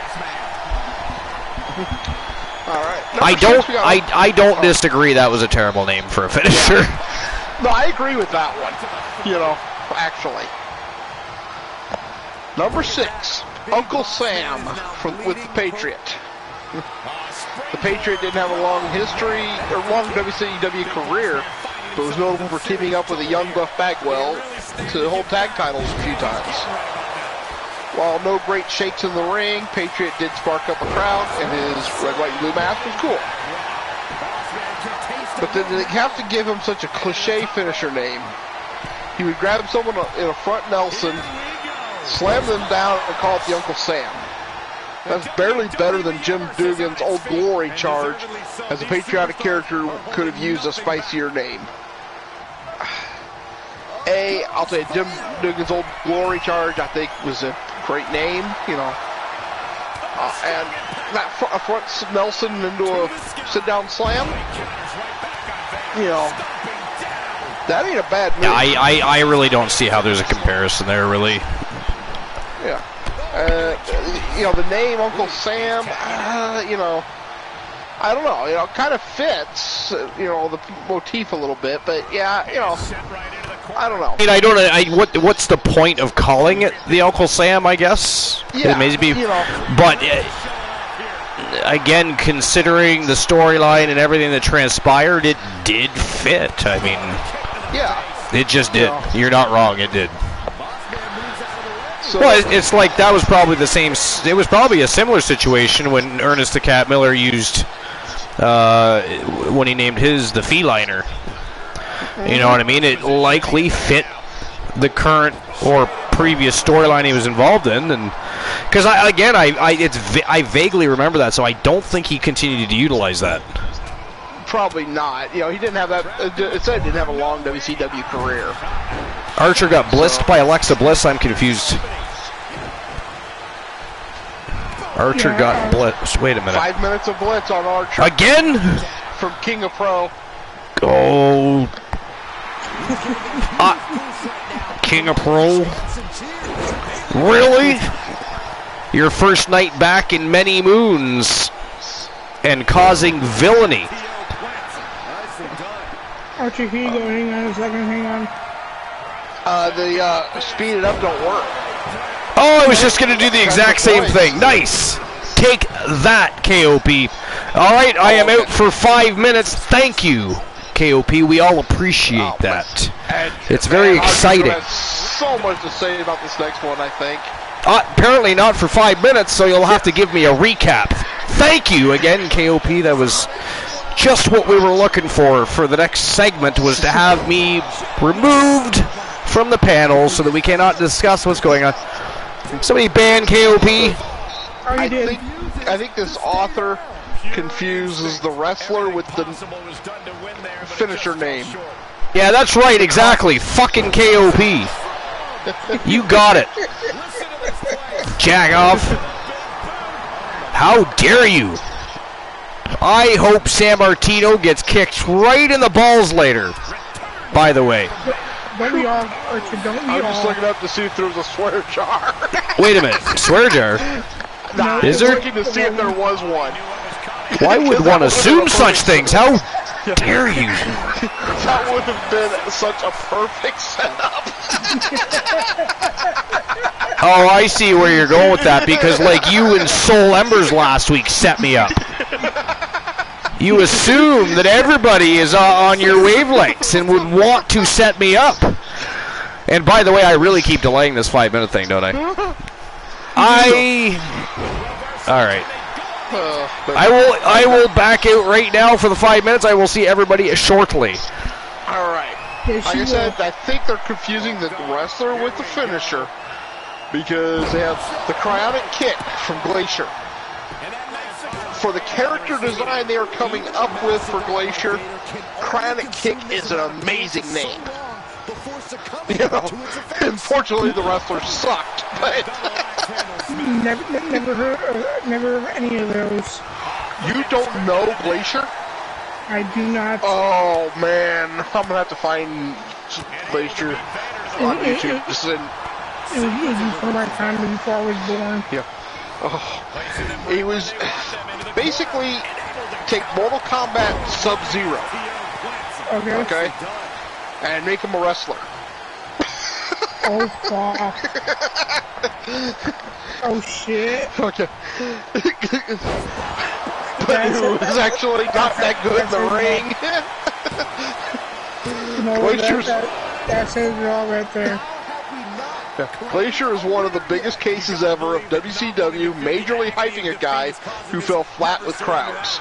Inspired by Mortal Kombat's Sub-Zero, he came out with an awesome look with fake ice and lights and looked imposing. Then he began wrestling.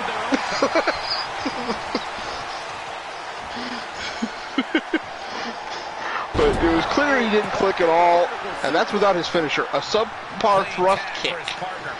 They couldn't even give it an interesting name, as cryonic kick was too scientific for his character. Yet another reason Glacier was just doomed to fail. I don't know, I think cryonic kick fit perfectly. Like I said, it's just, unfortunately, the character was that bad. Damn. I think Joe Link may have actually shared a... Let me double check here. And before you continue, I'm gonna do the comments again to Archer while he's on his timeout. Okay. So I'm gonna try again. I'm hoping this time will be better. So here we go. Rock, this one's a freebie for you. This is me complimenting Archer while he's in timeout. Archer is very respectful. He is a good friend. He listens to everyone. He puts on excellent shows. He busts his ass to make everything fantastic. I have the utmost respect for the man. And he's very understandable when shit goes down. He's always here to listen.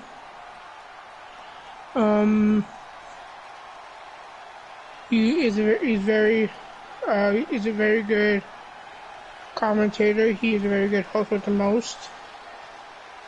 He's put together over 300 episodes of this amazing show. And that wraps it up for my 5 minutes of bliss. And I see Demolition picking up a big W over Vader and the Big Boss Man. And by the way, that makes them the new #1 contenders to the TWA International Tag Team Championships, which currently held by the AEW Exiles, The Circle. And those tag team championships are up for grabs later this evening. So depending on who wins those championship title belts will depend on who they will face at War Games, but whoever wins tonight, it will also change the landscape for the second of the two tournaments we have on the go, because right now the Circle are the reigning defending champions in the tournament, but that could change later tonight. Still a lot to happen. It is a fire evening of non-stop elite level professional wrestling action, and I already issued the payout, by the way. So we're gonna get to the next match of the night, and I will get the betting lines open. And Woozy, were you running down another list, or are we waiting for Glenolo for that one? Did you hear anything I said while you were in your timeout? I did not. I was preoccupied for a few moments of the 5 minutes of bliss. Oh well, 5 minutes of bliss did not include listening to Woozy try to upstage me on my own show. No, how dare you? I was trying. Go ahead, Granola. I was gonna say Woozy is being really nice. He was giving you a really great compliment. Well, yeah, but that is just because he ripped off TBS earlier with a terrible compliment from the co-host. So I was redeeming myself. By the way, Glenola, you might want to pay attention to the next match at hand. Our next match of the evening is for the TWA Women's International Tag Team Championship. And we, of course, have the Wolfpack, the Anomaly Tia Stevens from Team Tiliana Pierce, and the Gremlin Wolf, Jennifer Wolf, who's also, by the way, she is the WCW Women's United States Champion still, even though she has quietly moved over to the Archivers roster, which is still... How did that happen? How did the Wolfpack end up in more than one brand? I mean, they are now spanning 2 rosters for them to cause villainy in and create havoc in. It is craziness. They are now part of the Archivers roster and the WCW roster. Who is making these decisions is what I want to know. Where are these meetings being had? But anyways, they are facing the Alliance from, of course, Team Fantasy Cat and Team Dynamite Jesse Lee. We have the Vixen Villain Victoria Valiant and Dynamite Jesse Williams. They are the Alliance. Taking on the Wolfpack, head by Team Glenola and Team Tiliana Pierce. Next match of the night, so I'll get the betting line open right now. If you want, Archer, I can repeat everything I just said while you were away. I don't think he deserves it. I think you redeemed it nicely. And if he wasn't listening, he's out of luck. Well, how was I to know he was actually going to do a recap of the redemption that he nearly ripped TBS? You know, TBS is here spending his quality time with the Archivers, earning Archivers bucks and spending them maybe ill-wisely, who knows, depending on what he's spending them on, but most certainly does not want to be ripped off by One Woozy TV. That is ghastly. And Ghastly. I redeem myself by saying nice things that I'm willing to repeat if you're willing to listen. Like I said, I don't think he deserves to hear if you repeat it, Woozy. It's his fault for leaving. He's probably getting another beverage for himself or using the little boy's room. Oh, and that's the other thing. He won't share with Puppy, so... No coffee to be shared tonight. Zero. Nothing for Puppy. But I am in a nice mood. Betting lines are open, by the way. So I will repeat what I said to the chat while Archer was away.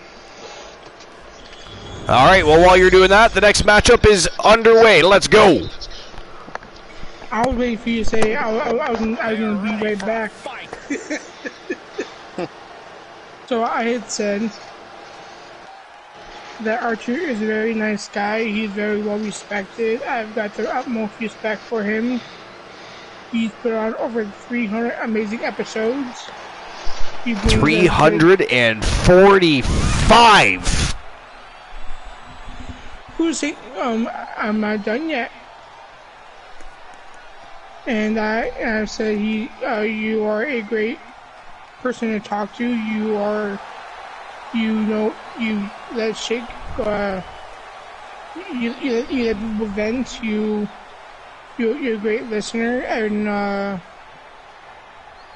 you're just a great all-around guy. Well, now I feel all warm and fuzzy inside. Thank you, TBS. I appreciate the compliment from the co-host. That was a little better than the last time. And look at these two champions in the ring. The TWA Free Spirit Champion. And, of course, the WCW Women's United States Champion. Looking to become double champions here tonight if they can dethrone the Alliance and take those Women's International Tag Team Championships off their hands. And Archer, I'm gonna be utilizing my break time notice. Break time. Chicken nugget time. Yeah, so I should be back in about 5, 10 How minutes. dare you? You even admitted it. Ghastly. Here comes trouble. Alright, so I'll be back. Alright. He thinks he's the Terminator now. Did you hear that? He really is trying to upstage us. Slowly. His confidence is growing. Now he thinks he's the Terminator. But I don't know if you caught number 5, Archer. The Numeral cryonic kick. The cryonic kick. Cryonic. I'm trying to remember who did Glacier. the cryonic. Oh, Glacier. Oh, good God. You know, I think the name of the move was great. Just the wrestler sucked. Yeah, yeah. I think the gimmick could have even worked with the right guy. Well, maybe. But That's a they called stretch. They called it a subpar thrust kick. Oh, it was definitely a subpar thrust kick. It did not look like it was effective whatsoever the way he executed it, no. The only thing worse than that is John Morrison's kicks. Who is an actual athlete and very agile but for some reason when he delivers kicks they just look weak. I don't know. It's strange. And I'm a big John Morrison fan, actually. That guy's very entertaining to watch. Oh, yeah. Okay, so number 4, we have the Castro Sleeper. When you're nothing but a jobber, you have to find some way to spark yourself up. Such is the case of Fidel Sierra, a longtime developmental talent who'd often come up short against various guys. It makes me laugh because you always make fun of Sami Zayn and call him Fidel Castro. I know. Well, look at what he's wearing. You told me I that know. ain't Fidel Castro. Yeah, you're not wrong. All he needs is the cigar. Now then, he'd get the win by hitting a standing leg drop onto a guy's neck to drive him into the canvas. His name for it was the Castro Sleeper. Because he's from Cuba and his first name was Fidel, so why not? Yeah. You know? Oh, God, His yeah. winning streak, you know. Now, this one I actually think is a great name for the one who is doing it. Not everybody could do it. The Larry Lamb Dreamer. The Larry the Lamb Dreamer. No, Larry Land Dreamer. Oh, Larry Land. I think I said Larry Lamb.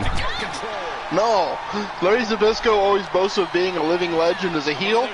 In WCW, he was best teaming up with Arn Anderson as tag champions, and later became an announcer. I don't recall him ever utilizing that name. That's interesting. Yeah. The fact was, Zbyszko wasn't that great in the ring with some mediocre stuff. What? You know? Yeah. I don't know. Oh.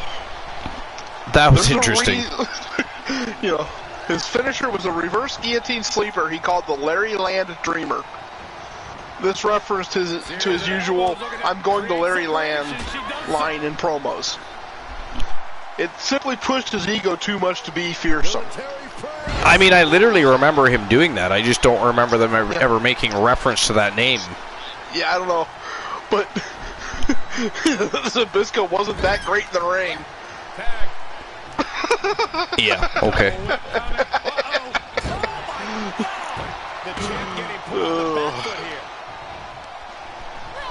One Woozy TV says Sammartino would lose. What?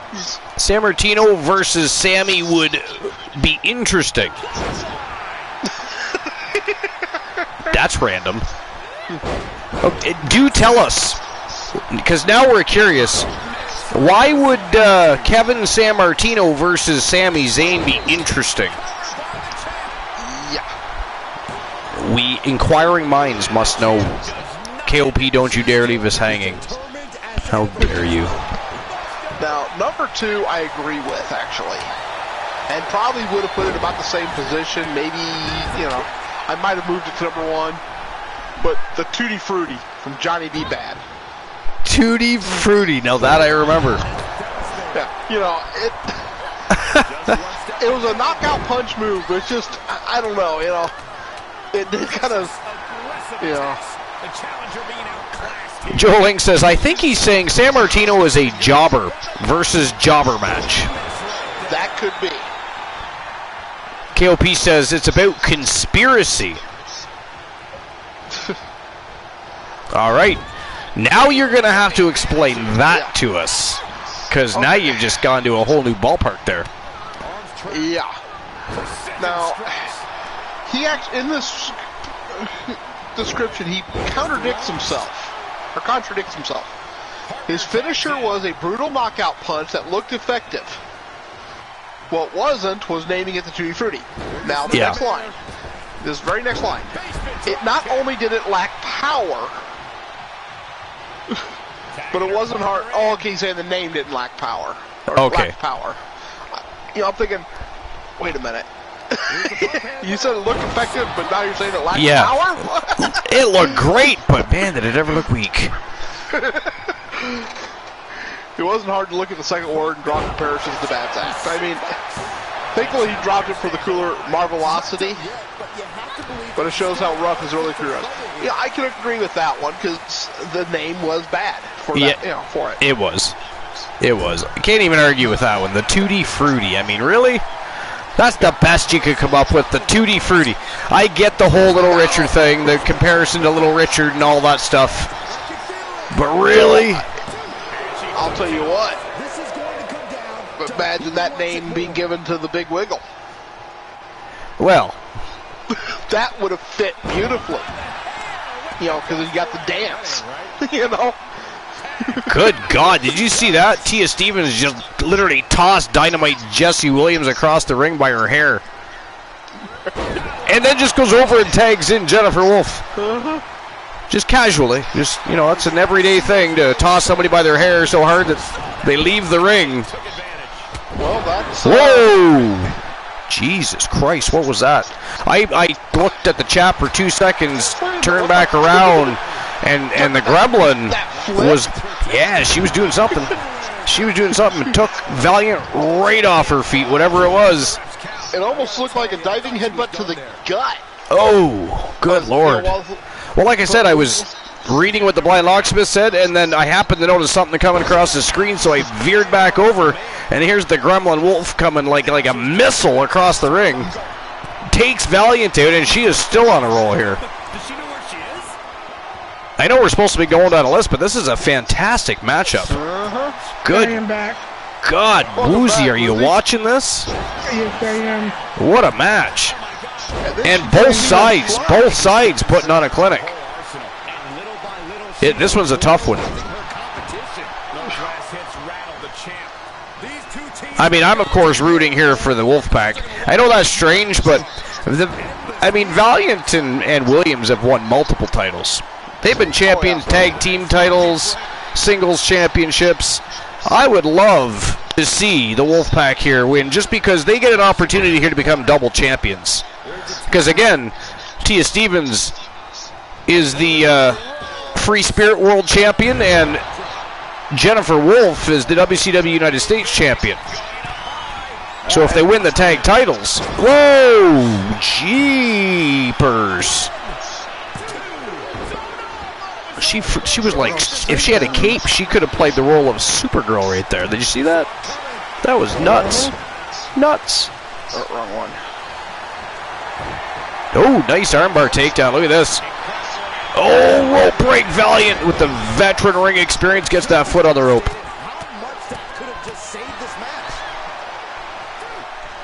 She probably could have done without that ground and pound right there, though. That did not look pretty. It did not. What a match. Oh! Ooh, she came crashing down with nobody home there. Damn. Again, what a match. I mean, both sides putting on a clinic. It has been a back and forth struggle for control alone.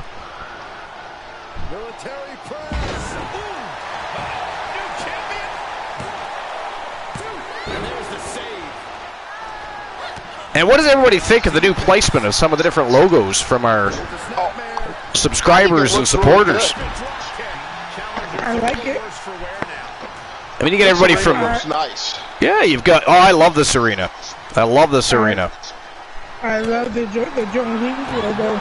And I liked the arena we used on Sunday night too. The new arena for special events and tournaments. It's nice and simple and clean. And then we're not utilizing our regular show arenas for our special events too. By the way, it was the main purpose for that. Plus, I'm pretty sure nobody cared that I created a new arena anyways. I mean, not cared that I did, but I mean, you know, nobody cares that I created another for usage.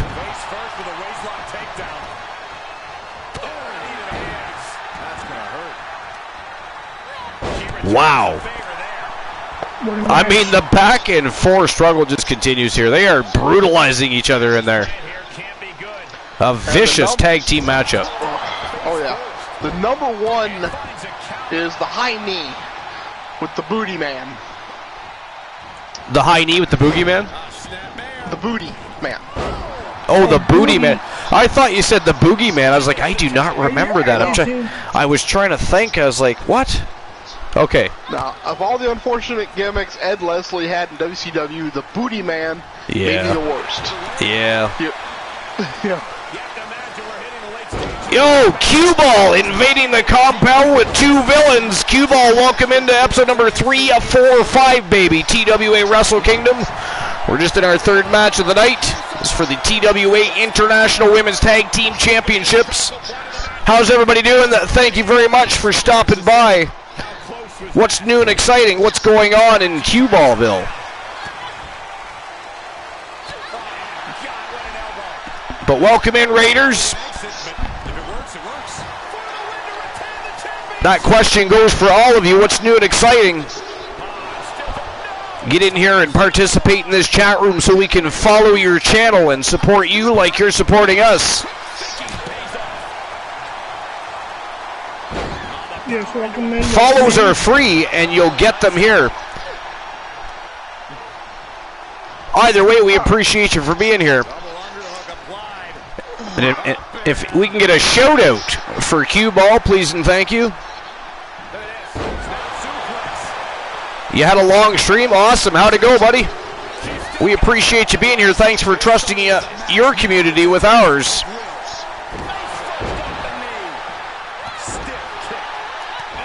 Smokey the Leaf. I was showing Q-Ball love, but I'm here now.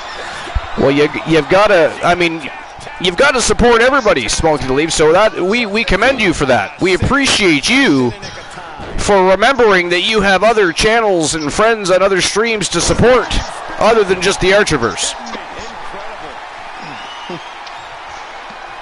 But it is great to know we have such great community members that are not just loyal to the Archiverse, not just here anytime they can be, but still supporting all the other channels and their endeavors. We have a great community. I am proud of that fact. Yes, we do. And good night. Life is great. Have a good night. Yes, life is great. Thank you for being here as always. We appreciate you.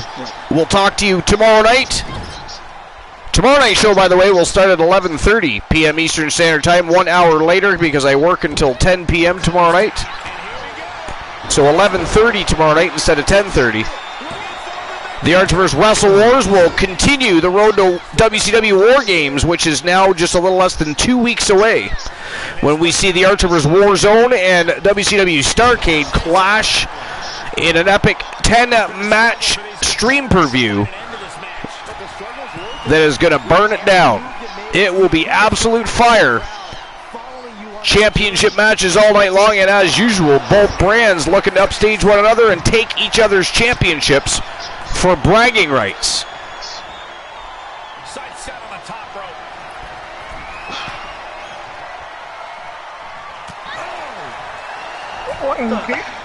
And KOP, you got issues.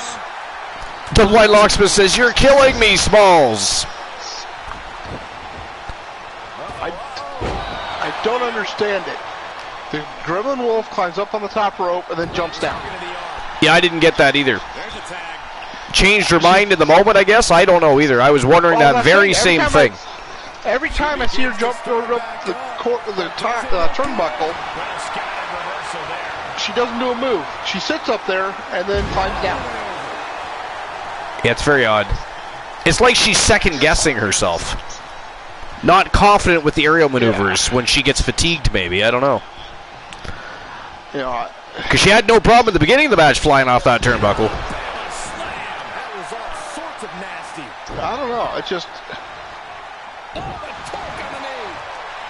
Scared of hypes, perhaps?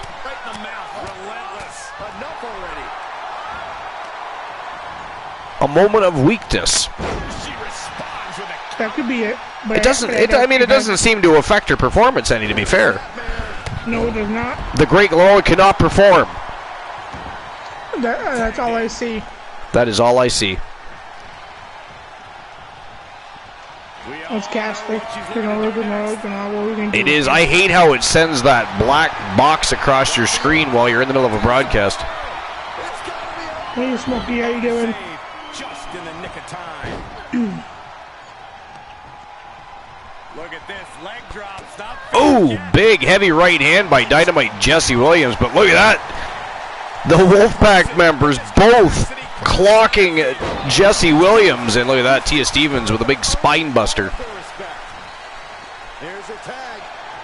So, by the way, Smokey the Leaf, I am doing fantastic. Thank you. How are you doing tonight? She's sent to the outside. Yeah, what's going on, Smokey? What's new and exciting? Tagged in. Did you become a millionaire overnight? Did you graduate college? Do you have a new job? Buy a new car? Perhaps you have a new pet? Inquiring minds must Inquiring minds must know. Tags in. We are the inquiring minds. I think the crowd knows what we're And we must Yes, know. by inquiring minds, we mean mostly us, but we still must know these things. kick out. I thought it was finished off for sure. That's how much winning this. Always going to be a good night with Woozy being a co-host, and I wish I was a millionaire. The Great Lola has returned after finding batteries for his controller. No, I had a network issue. Uh-oh. How dare... Who are you with, Comcast? Mediacom. Mediacom. Well, that's just as bad. Yeah, but no, quite literally, the stream froze up completely. Ended up, saying there was a problem. I got kicked out of there. Right? It's like, damn. Well, at least there's some folks that stop by with compliments for Woozy, other than just talking about his movies and trying to take him on a date. Although Smokey, to be fair, Smokey, we don't know. Smokey could be trying to take Woozy on a date too, just doing it in a little more diplomatic manner, if you will. Yeah, You don't know. We don't care about that. We don't. And I mean, that would be exciting because, it is now very depressing that your stalker has just given up on you like that. That is weak. That is a sign of weakness. Maybe it's a good thing, I guess. It's a good thing you didn't, end up enjoying the company of and entertaining his needs for a date. He didn't buy me flowers. He did not. No chocolates. No chocolates. No poetry. No movies. No nothing. So he can go fuck himself. No invite to karaoke night, right? No liquor. I mean, it was all wrong. It was all wrong. No chicken nuggets. Smokey says, at least I'll treat him to dinner first. See, that is important. That is important. I like blinds. You catch more woozies with honey than vinegar. You catch more woozies with honey than vinegar. And KOP is the closest celebrity archer. I got 615. Well, the numbers are 629, so you would have the closest number at that point if that's actually a thing. Can somebody verify that, please? Yeah, he is. All right, so 615 is now the number to beat. It comes within 14 points of the number.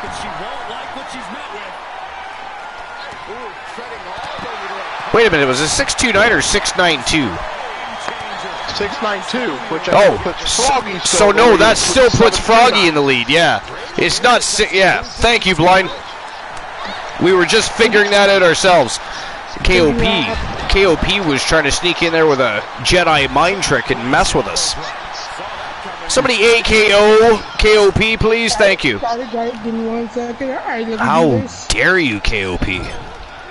Trying to toss numbers at us. We're not paying attention. We're trying to watch a match. This fantastic back and forth international tag team women's championship matchup, and you're trying to mind mess with us. How dare you, sir? Take that. AKO. Twice.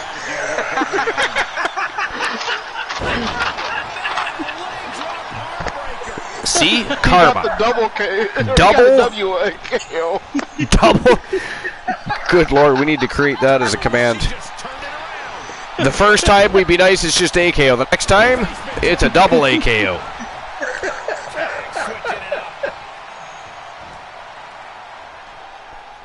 And interfered in our calling of the match, too, by the way, to try and catch our attention to the lottery. Ghastly. And the one that's AKO'd him too. You AKO'd the Blind Locksmith too? No. Blind Locksmith AKO'd. Nice. KOP's getting AKO'd from all angles. Whoa! That was a near fall there by Tia Stevens. You and I both,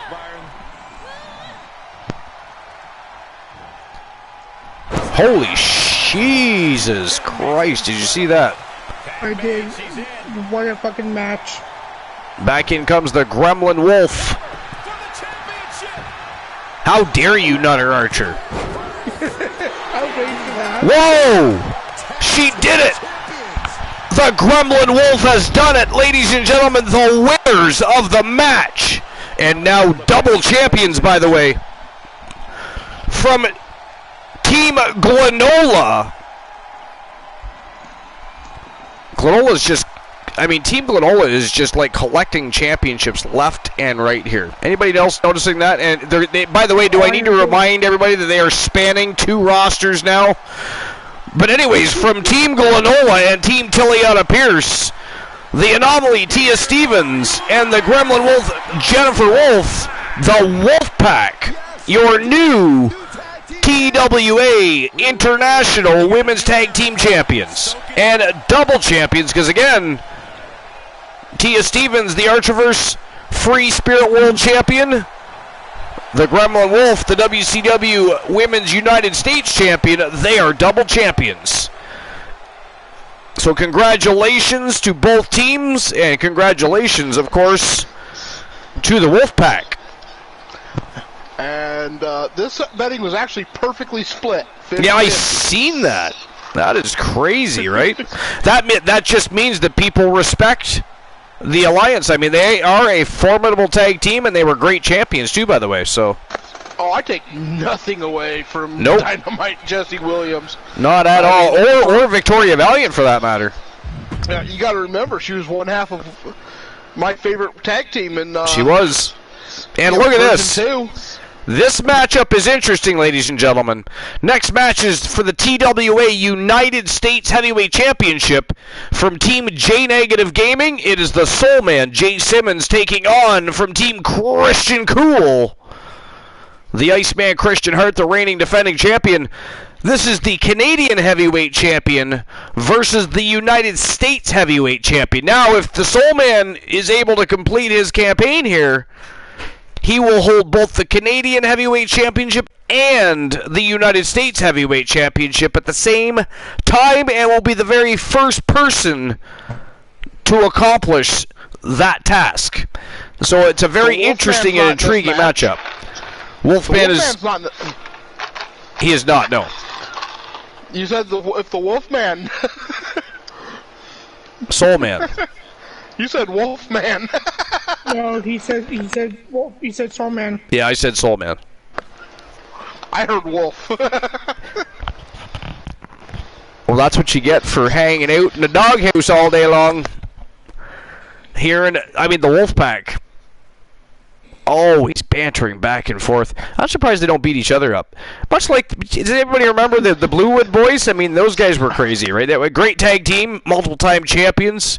They've been on hiatus for quite some time now, but they were so crazy. I mean, if they got bored, they just beat the shit out of each other. They literally even would schedule matches against one another. It was a little weird. Who says a little weird. Don't beat each other up? What better way to train? That is fair.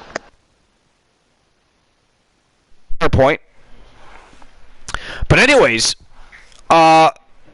interesting situation for Jay Simmons, and of course, if Christian Hart wins, he does not claim the Canadian Heavyweight Championship. He simply retains his United States Heavyweight Championship. But big matchup again. If Jay Simmons is able to complete his campaign, he becomes the very first person to hold both the United States Heavyweight Championship and the Canadian Heavyweight Championship at the same time. So it's going to be interesting. But I am going to get the betting lines open right now for that. And you know, when you're family, you might as well fight each other. Well, that kind of normalizes things for many people can relate with that situation.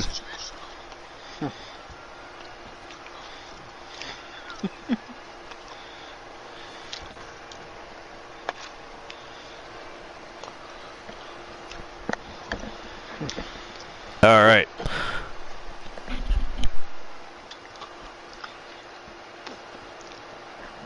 Jordan says, doesn't the U.S. champion fight Kevin Nash because he won the Rumble?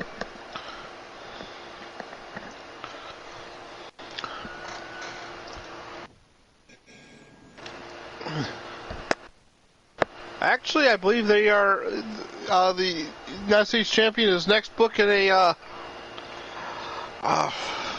cell or an elimination with a bunch of other superstars. The United States Heavyweight Champion does fight Kevin Nash. Or wait a minute, was it the United States Heavyweight Champion that was supposed to fight Kevin Nash?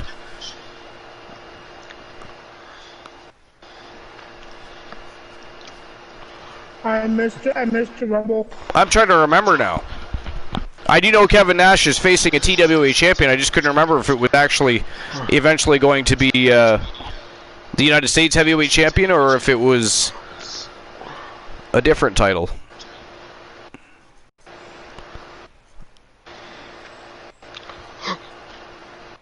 Yeah. Brody. Pardon me.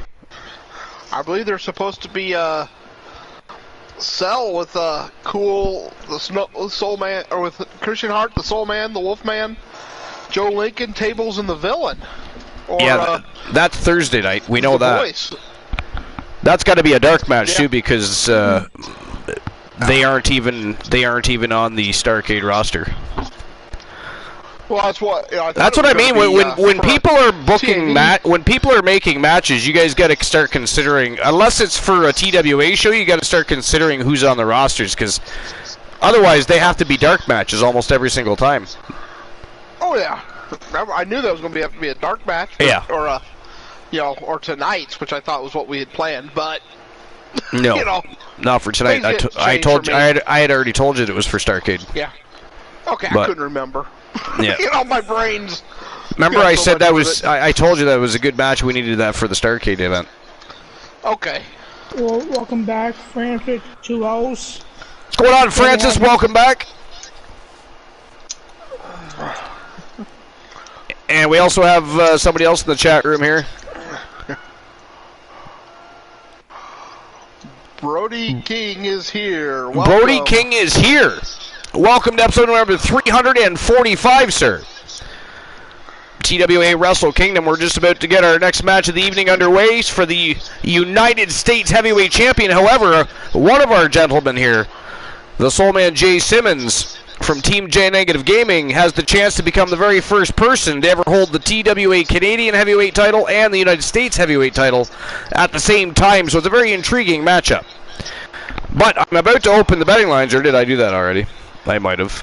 It's potentially possible. I did not. Okay, so I'll do that now.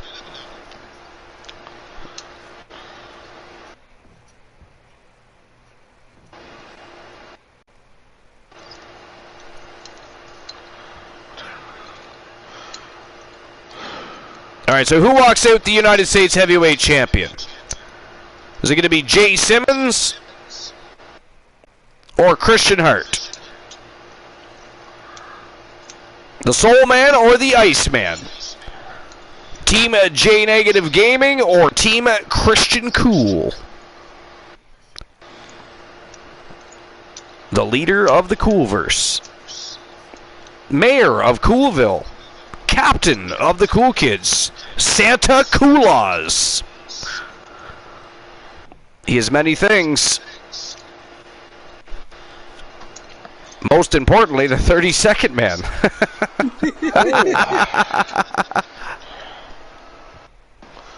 A tree of knowledge or rotten fruit?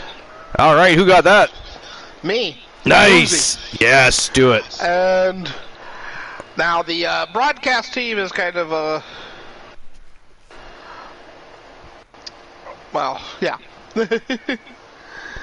But I had a cousin that went to school with Marie Kanellis. Yeah. So we'll let you guys figure that or decide. But that's your story. That's your story. Just one line, one sentence. I had a cousin that went to school with Maria Kanellis. Yep. Tonight we just have a simple United States Heavyweight Championship. Blind Locksmith says lies. Mm-hmm. He does not buy your story.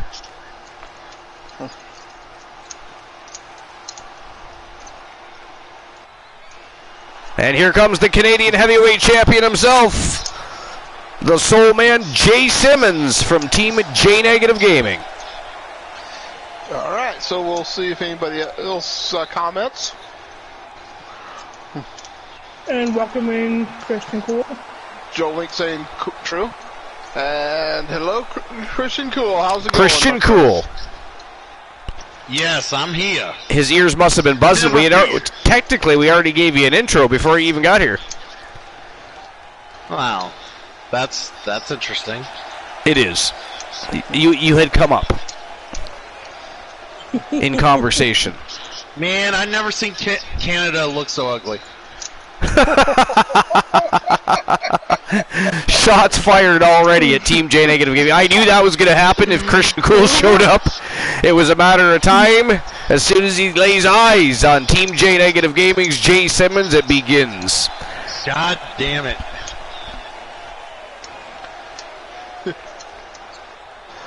All right. Anybody else want to comment? I'm going to say true. Okay, well, you could always run the story by Christian. Yeah. It's a very long story, so hold on there, Cool. I hope. Do you have a bowl of popcorn? Maybe you bowl some chicken nuggets from Uzi. I don't know if you've got any tuna casserole kicking around or some nachos or something, but grab a snack. We're good. You got Vaseline. You're good to go. Let's go. My cousin went to school with Maria Kanellis. All right. Did he hit it?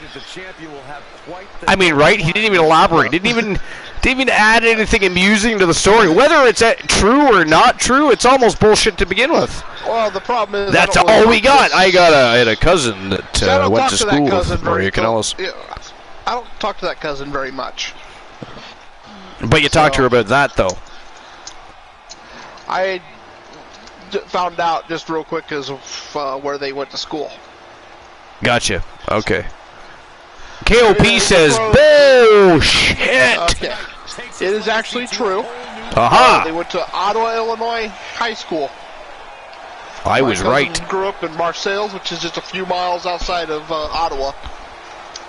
And, yeah, me and that part of the family don't get along very well. Sadness. Tragic. How dare you like Lenore? How dare you? That shit. Wikipedia.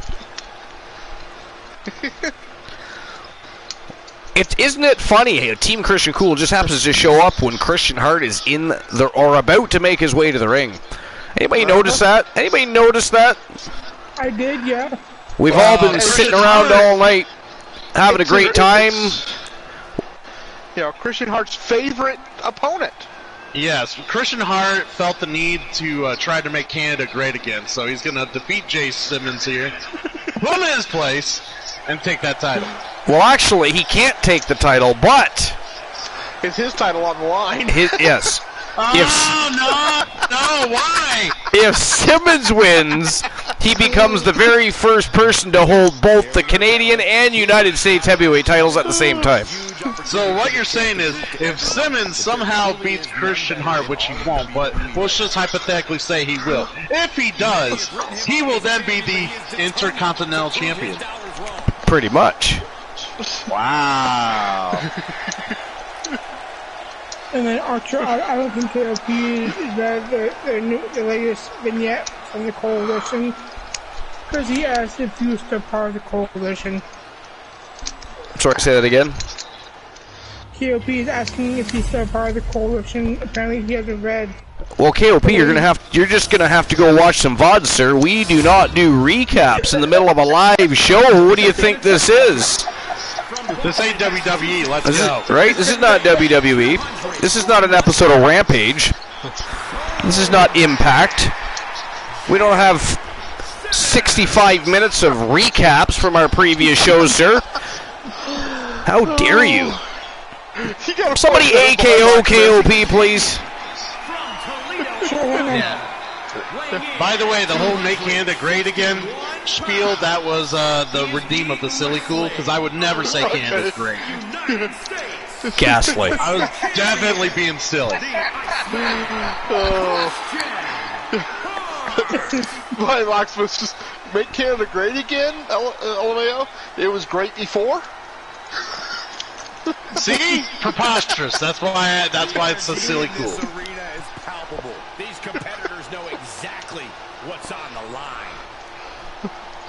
Why'd Archer get quiet all of a sudden?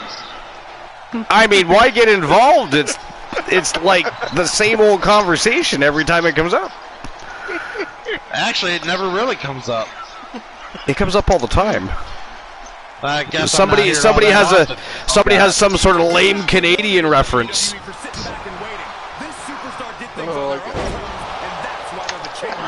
You only think great. It's like that bothers me. Why? The only thing great that has come out of Canada is Chris Jericho and Bret Hart. Wayne Gretzky.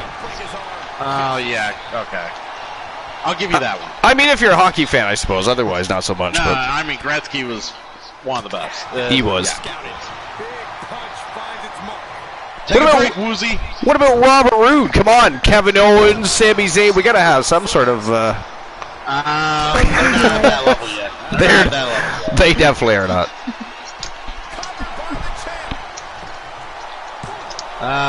But yeah, Woozy is banned for one match. So who banned him? Glenola, of course. No, nice. Yeah, but he's been on a bit of a bandwagon tonight, if you will. Except for the opposite of a normal bandwagon. The opposite of a normal bandwagon. That's why I said, fuck you, Glenola. I've been back into this match. Smoking Leaf says AKO out of nowhere. I should do a compilation video of AKOs and just upload it. Great, so we get to see how many times you rip off Randy Orton, aka rip off DDP, aka rip off Buffalo Ray Dudley, aka rip off... They are now jealous because Archer does it better.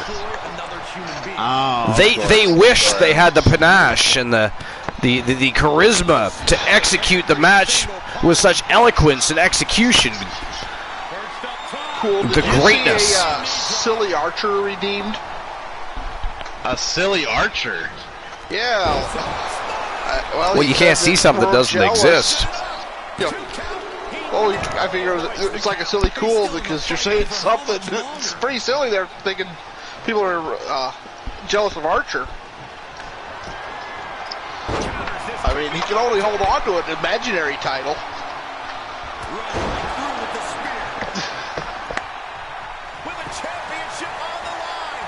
Ooh, quick pinfall attempt here. No, sir. But I am going to be off mic. I got to take a treatment. All right, we'll see you when you get back.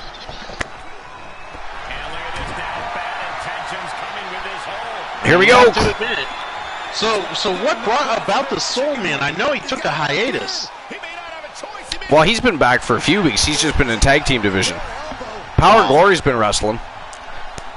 Well, Or do you mean actually Gen Negative Gaming, you mean? is he back streaming again?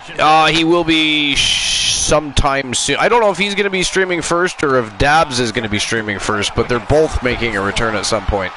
Well, Dabs will show up for a day and leave again, so... Yeah. No, J-Neg just has some business to take care of outside of Twitch before he comes back and is able to make a proper schedule. Fair enough. But yes. Most of what I've caught of TAV, I haven't seen a whole lot of J-Neg lately, so it's just like, to my surprise, it's like... Yeah, no, not in singles competition. Just within the last 2 weeks, yeah. It's like, oh my god! He's wearing that Canadian belt. Yeah, he won the tournament. He ended up beating Archer. Wow. And then he went on to beat Poindexter. He did. He beat Archer, and then he beat Poindexter. Poor Poindexter couldn't handle a flash from the past, if you know what I mean. Flash from the past. A little Marty McFly wannabe. Apparently likes to wear Doc Brown's lab coat. That's strange. Wow, makes him look impressive. Makes him look important. Indeed.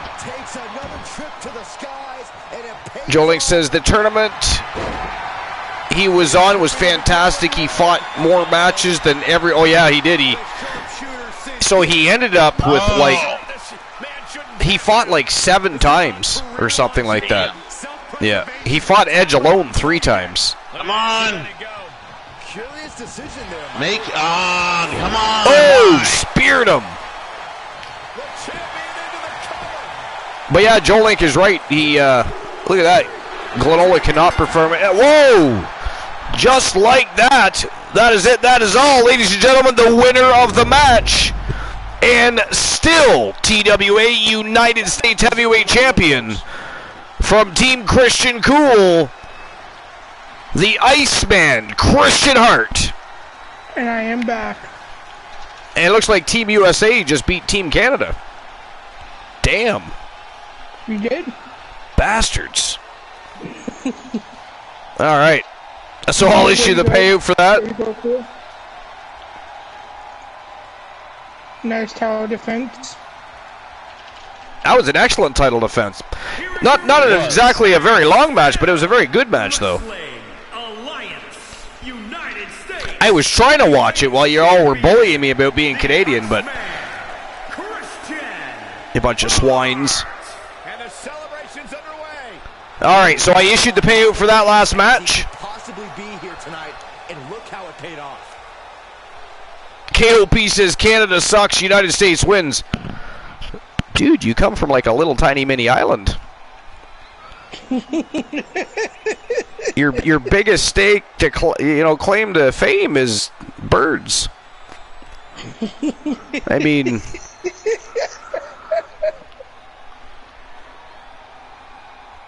we live in igloos. At least that's interesting. Anyways. All right, so next, Smokey says, I'm part French-Canadian. I can't talk crap on Canada. KOP says, don't stir the pot, Archer. Stir the pot? It was already stirring. KOP, where have you been? You started this shit. Archer's going to finish it. People have been stirring the pot all night long. You just got caught right in the cauldron. Not my problem, sir. Not my problem. You're gonna have to let you're gonna have to let Kevin Sammartino try and handle business for you later. Got a bit of a tall ladder to climb though in one Alan Severn. Good luck with that one. The Wolfman. I'm sure he'll bring friends. You probably, however, will not. Just saying. And Sammartino may have angered just a few people. Just a few. KOP. Yeah, because you keep talking shit, but you can't back your shit up.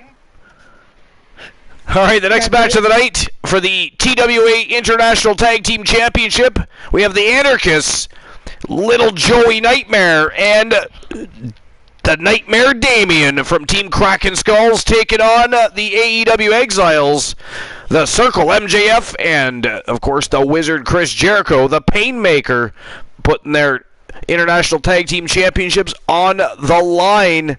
And it looks like they're going to bring Hangman Adam Page and Omega with them. That's interesting. They probably do need that many people against these. I mean, I'm actually very intrigued with this matchup. This is interesting for me, because those two are crazy as hell. They play the numbers game very well, and they're also, in their own right, just a little wacko, wouldn't you say? So it'll be interesting to see. I mean, I think things are going to get ugly here. I really do. And I'm not just talking about the look on Little Joey Nightmare and Damien's face either, by the way.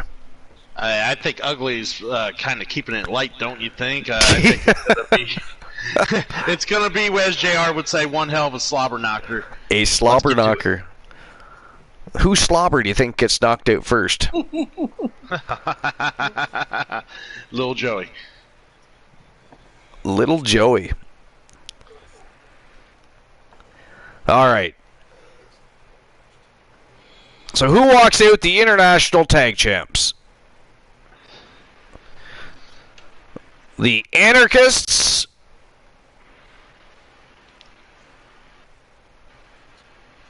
or the Circle?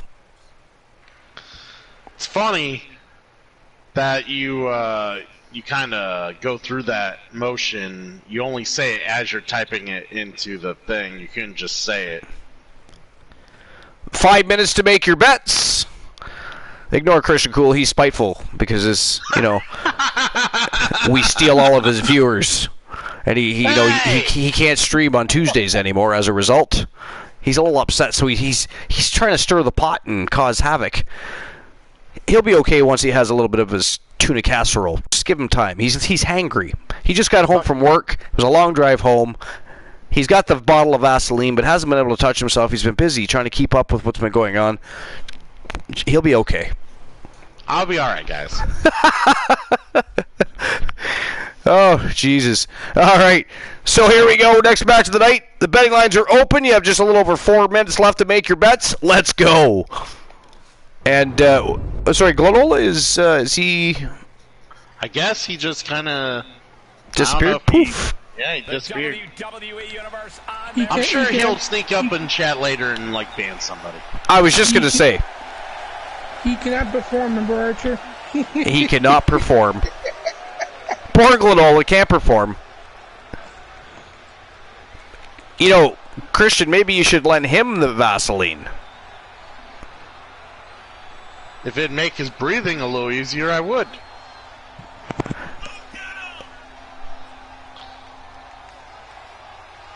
KOP says he's a stealth person. He's a stealth person. I don't think these guys are any way, shape, or form a stealth person. Yeah, I don't think any of them are stealth people. I mean, if that is stealthy...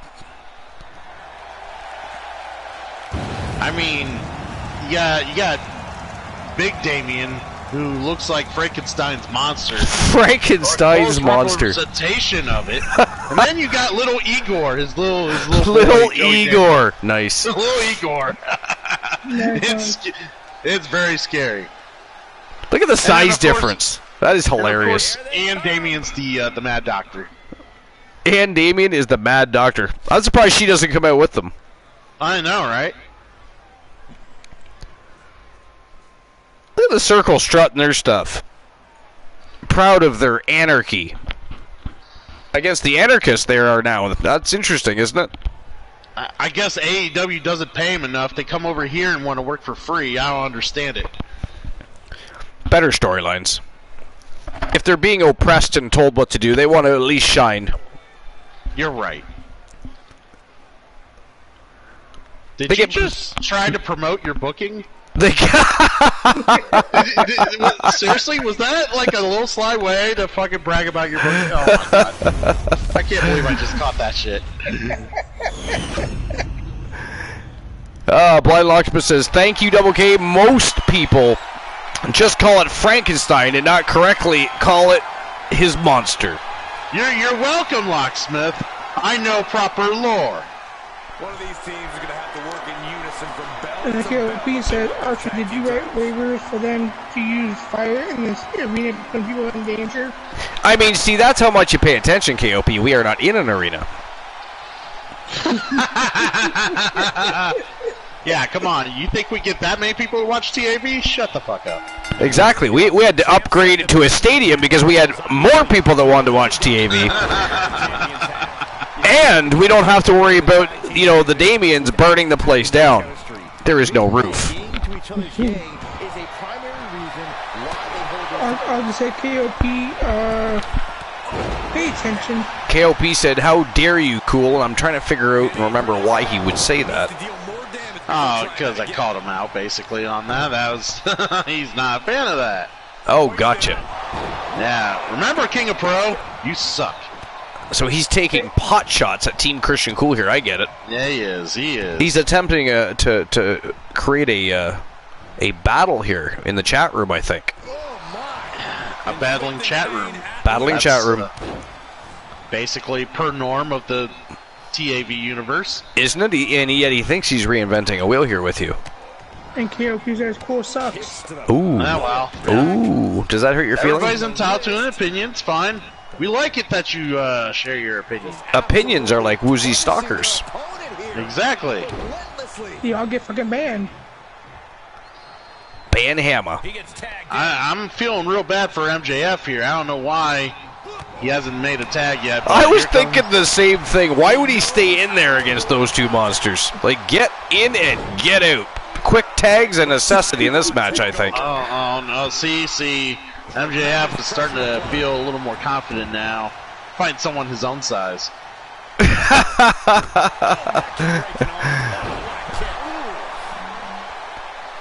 It does make me giggle, though, to see little Joey Nightmare standing beside Damien.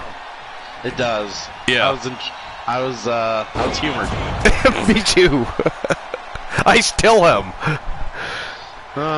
Yeah, MJF is not a pussy. Nah, he's just a bitch. Not a pussy. He's just a bitch. He was Chris Jericho's bitch for quite some time. Oh, he was. I mean, then he was Wardlow's bitch. Punk's bitch. I mean, he's kind of been everybody's bitch. It's been his thing. He is. He's ran out of storylines to do with people in AEW. That's why they don't have him on TV right now. They burned the fuel too quick, as they did. Would say. Burned the fuel too quick. So it was not energy efficient. Exactly. Did you hear they're advertising and they're gonna do a fucking barbed wire death match? Probably. Again. I mean, yeah.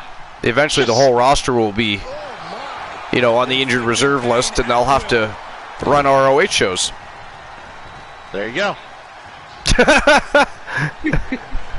Basically. I mean, what else will they have to do? Fucking AEW got to take a month hiatus for treatment and injuries. Fucking ROH is now being pushed finally. It's awesome. Blind Locksmith says Moxley versus who? Nobody cares. I mean, monkeypox. I think that barbed wire thing, I think, is for Jericho and fucking Kingston. Yeah, it is. Eddie Kingston and Chris Jericho, yeah. AEW needs to stop doing extreme stuff. Well, it's okay to do extreme stuff, but not every single show. Multiple times. It's just, it didn't work for ECW either. There was a reason there was a reason Vince had to help them. It wasn't just financially. They had no talent left. And they had shows to put on and dates to keep and a whole bunch of other things. I mean, if you when you have to reach out to people like New Jack to fucking fill a roster, exactly, you're in trouble, right? And ECW started off great, but within a good couple, 2-3 years, they were very. I mean, their roster was shallow due to all the injuries, for the same reasons, by the way, for the exact same reasons. They were trying to outdo their competition with the high-flying, extreme nature, and a lot of violence, and it was great. It was a lot of fun. Don't get me wrong. We had a lot of great talent that came in through ECW, but Every last one of them got hurt. Every last one of them. Yeah, they really didn't take care of each other there. They did not. They did not. Agreed. By the way, I have to admit, Joe Link's logo looks very sweet in the middle of that ring. Doesn't it? What do you think? It does. Yeah, it does. It was a little thank you to Joe Link for all the hard work he's done as a mod in the past few weeks. Been helping keeping the channel running smoothly and bot free, and shout outs being given out, and occasionally even timeouts. Well, MJF can keep rubbing his ass all over that Soul Emperor's logo for all I care.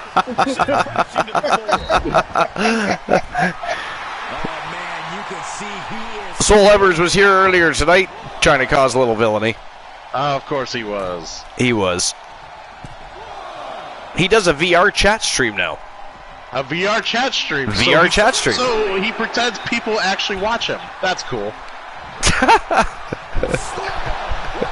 So nothing much has changed, but I mean, it's a new environment for people to... No, he actually, because I don't normally like VR chat streams. I've been in lots of them, and they're all just kind of boring. But it's stupid. But Soul Embers is goofy, so he made it funny, and it actually made the VR chat stream that it actually made it entertaining. I mean, I wouldn't have sat and watched it as long as he streamed for, but while I was there, I was at least entertained enough to go, okay, well, so some people can actually make the VR chat thing work. Most people, however, cannot, and it's weird that Soul Embers is the one that could be one of the people that can. But yeah, because he had an interesting character that was fun to interact with and make fun of. By the way, I had fun making fun of him. Yeah. For the most part. But yeah, he did a pretty good job. Yeah, so what's even funny, sidebar to that, is that I still to this day we have conversations with the zombie master. And if for some reason the conversation goes to like talking about really, really stupid people in the world, the first person he brings up is Soul Embers. Zombie loves Soul Embers. It's a love. He loves him some Soul Embers. Loves him to death. But I tell you what, though, there is more love being presented in that ring by the Circle right now, as they are keeping Joey Damien to themselves. They are. They're trying to keep the Nightmare Damien out of that ring and keep little Joey Nightmare busy, and it is working so far. I mean, it started out a struggle, but they are really doing a good job of oppressing little Joey Nightmare. It's like watching two kids in the playground picking on the little runt. It's LJN versus MJF. Oh, God.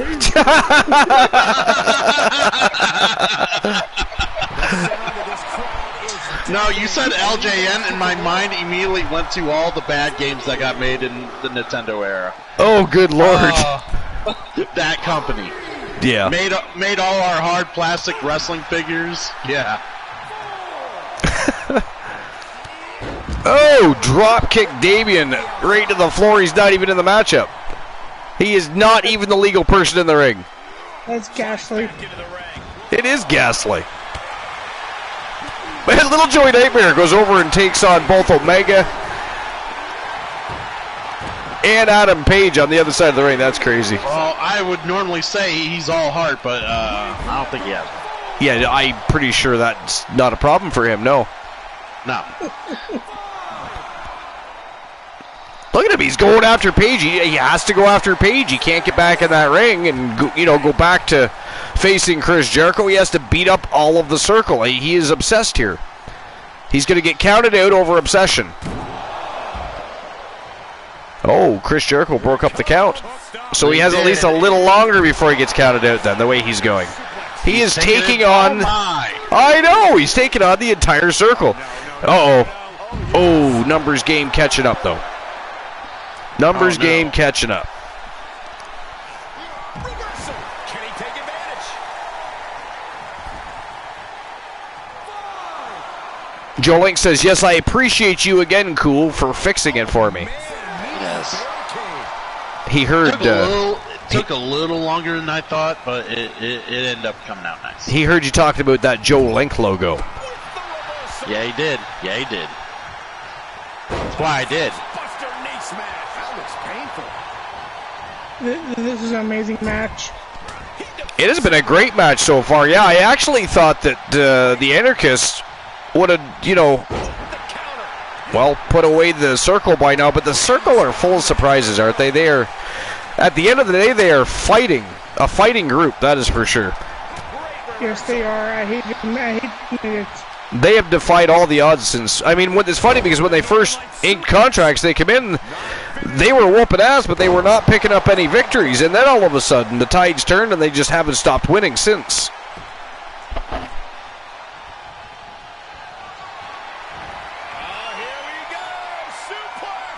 Oh! Good God. Suplex driver to Chris Jericho. Wow, he kicked out of that. You should let the Nightmare Damien do that same thing there, LJN. Go make a tag there. Let's see if he kicks out of that one. There you go. Yeah. See, he's listening. He's listening. No, wrong way. You just couldn't help yourself. MJF got in there. He couldn't help himself. He had to turn around and go back. I mean, if he was my client, I'd be having a serious discussion right about now.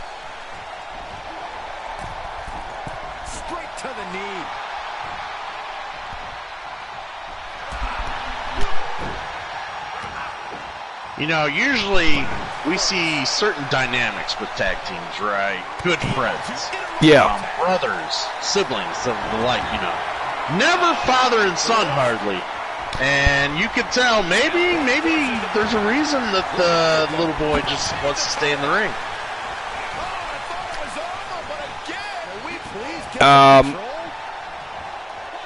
Prince Caden, welcome into the show. Welcome to episode number 345. TWA Wrestle Kingdom is the show tonight. He said, I have been a wrestling fan for so long, but there is one thing that'll never speed past my Chris Benoit. I was born June 22nd, 2007, and that was what has always slipped past my mind, him and what he did, and me being born to love it. That is a very hard message to interpret. That is. That guy, yes. Was there some, that might have been a product of translating, maybe? Yeah, maybe? I don't know. But I'm thinking they're telling us that they're a huge fan of Chris Benoit, and they were born around the time that tragedy happened, and as a result, they're kind of obsessed with Benoit. I think that's what I get out of that, anyway. I don't know. It's a little hard to decipher. I agree. We would like, and I don't know for sure. We would. Prince Caden, are we on the right track here? Preferably not in broken English. Preferably not in broken English, but if it's necessary, obviously, we'll have to... Yeah. But I mean, when you're trying to translate, just don't use American English, you'll be fine. Exactly. That was payback. I was waiting on that one.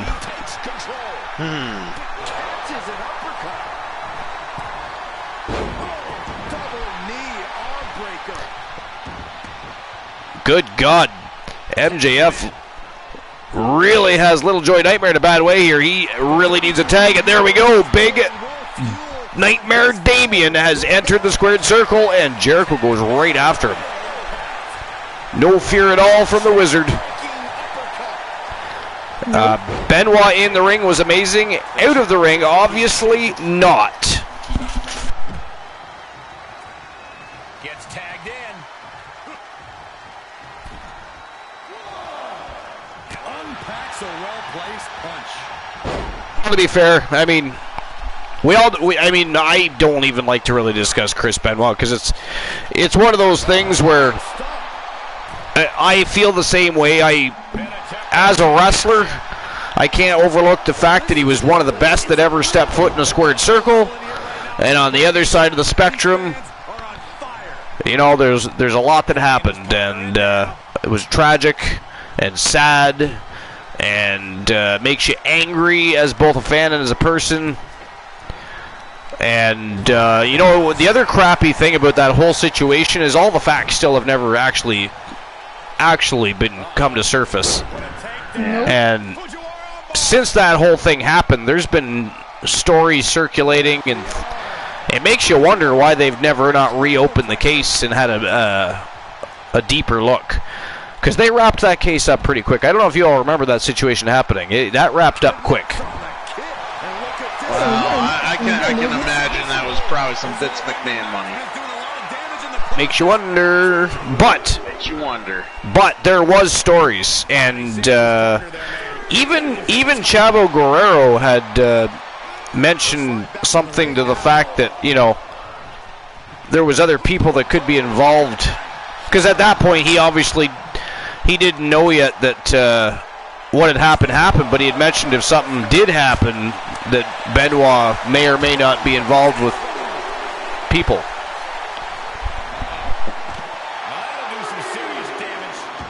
Yeah, didn't that close in like 2 months? Well, we all know that he was involved with steroids and everything else too, right, Chris Benoit? He was involved with people.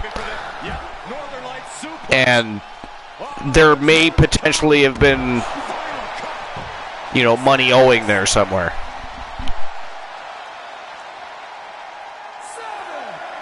German suplex, but that's not all. Into a reinforced lariat. What a combination. It's like, in a way, they always say the perfect crime is to kill a drug addict. Right? Because people expect a drug addict to die.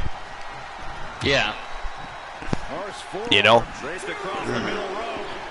The mob got away with a lot of things, and I'm not saying it was the mob involvement, by the way, by people. It could be anybody. But they got away with a lot of things because most of the people they killed, whether people want to remember it that way or not, or just look at the fact that they killed people, most of the people they killed were bad people. And people that, you know,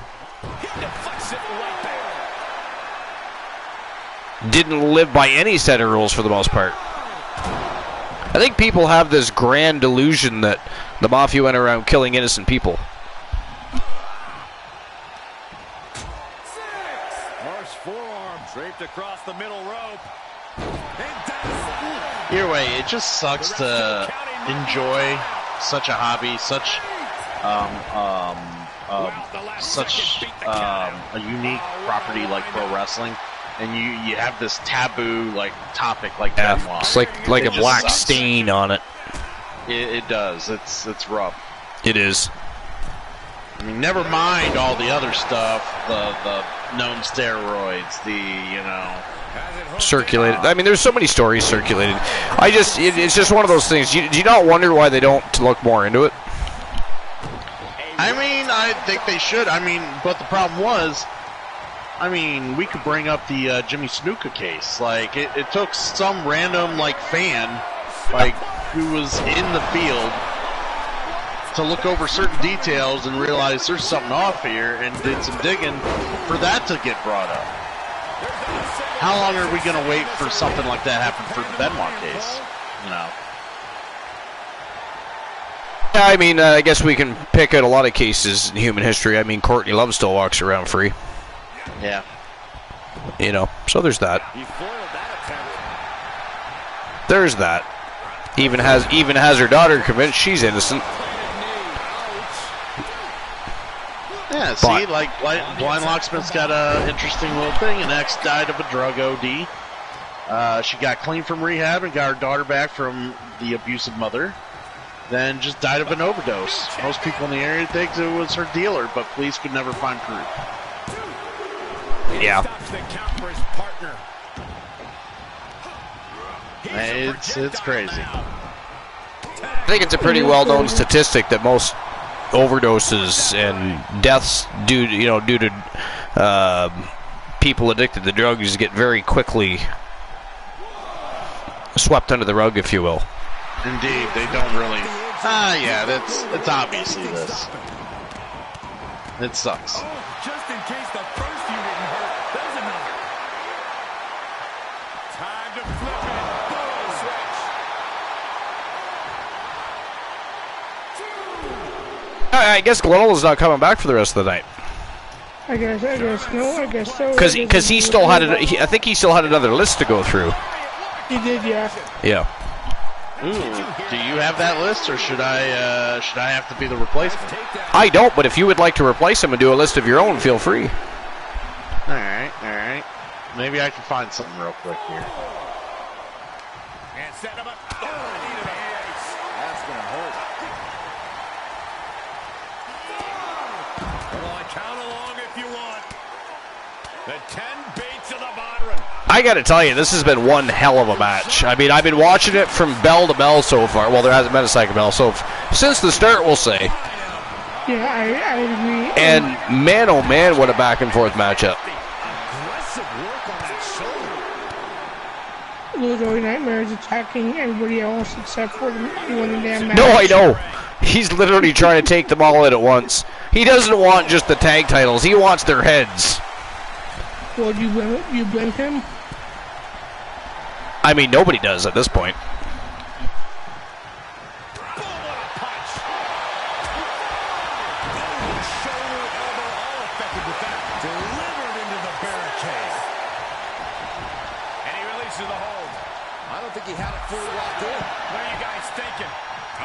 Not about the ref's count. Right, Joe Link? I would agree with you on that. Close to a count out. You do not want to lose that way.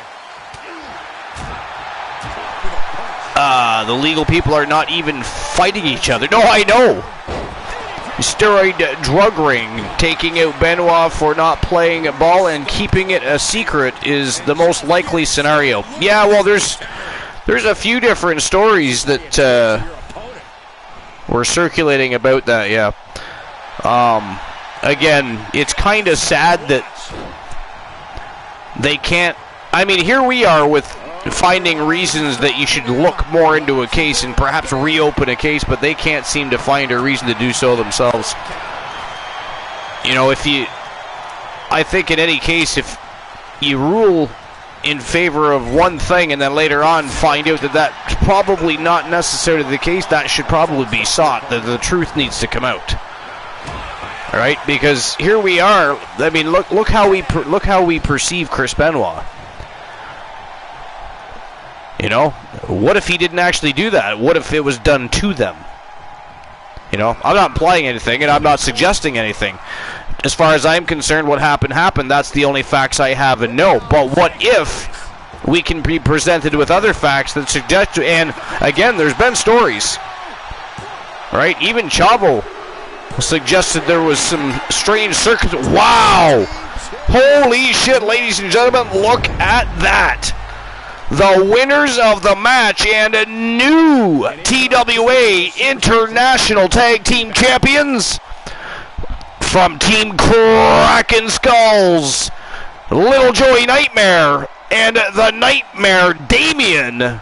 They are the Anarchists, and they are your new International Tag Team Champions. They have dethroned the Circle and taken a set of those tag team titles away from their grasps. Congratulations to Team Kraken Skulls, and congratulations to the Anarchists. Wow, and by the way, that completely changes the landscape for the weekend's tournament, because the Circle were the reigning defending champions. Now everybody will be pining after and looking for the right to fight the Anarchists. And I gotta tell you, that is their first time being the tag team champions, and only their third outing as a tag team, by the way. Only their third outing as a tag team, and they are champions and undefeated as a tag team. I bring you that because they are a pair of monsters. Good luck getting those titles from. I mean, the Wolfpack is going to have to up their game even though they've been laying waste everywhere they go. And then, of course, there's always the Hart Foundation. The Hart Foundation love a good challenge. This might be an interesting challenge for them. There's a few tag teams that are on the hunt right now. The Arturers World Tag Champs, Demolition being one of them. people that don't seem to be in the neighborhood of a championship tag team matchup would be the Coalition, really. They're not really... I mean, who the hell knows what is going on with them? They keep getting booked in the strangest matchups. They do. Everywhere but where they want to be.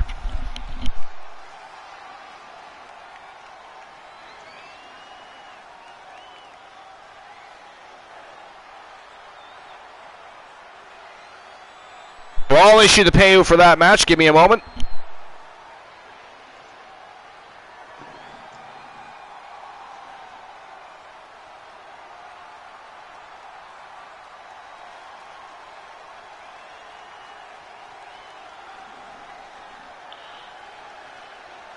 U-Ball with a hostile hosting. Re-invading the compound with one villain. We call that a hostile hosting. We love it. Appreciate the support and welcome back, by the way. What a way to make an entrance. Although, if you want to make a grander entrance, next time you come in, just type !yo.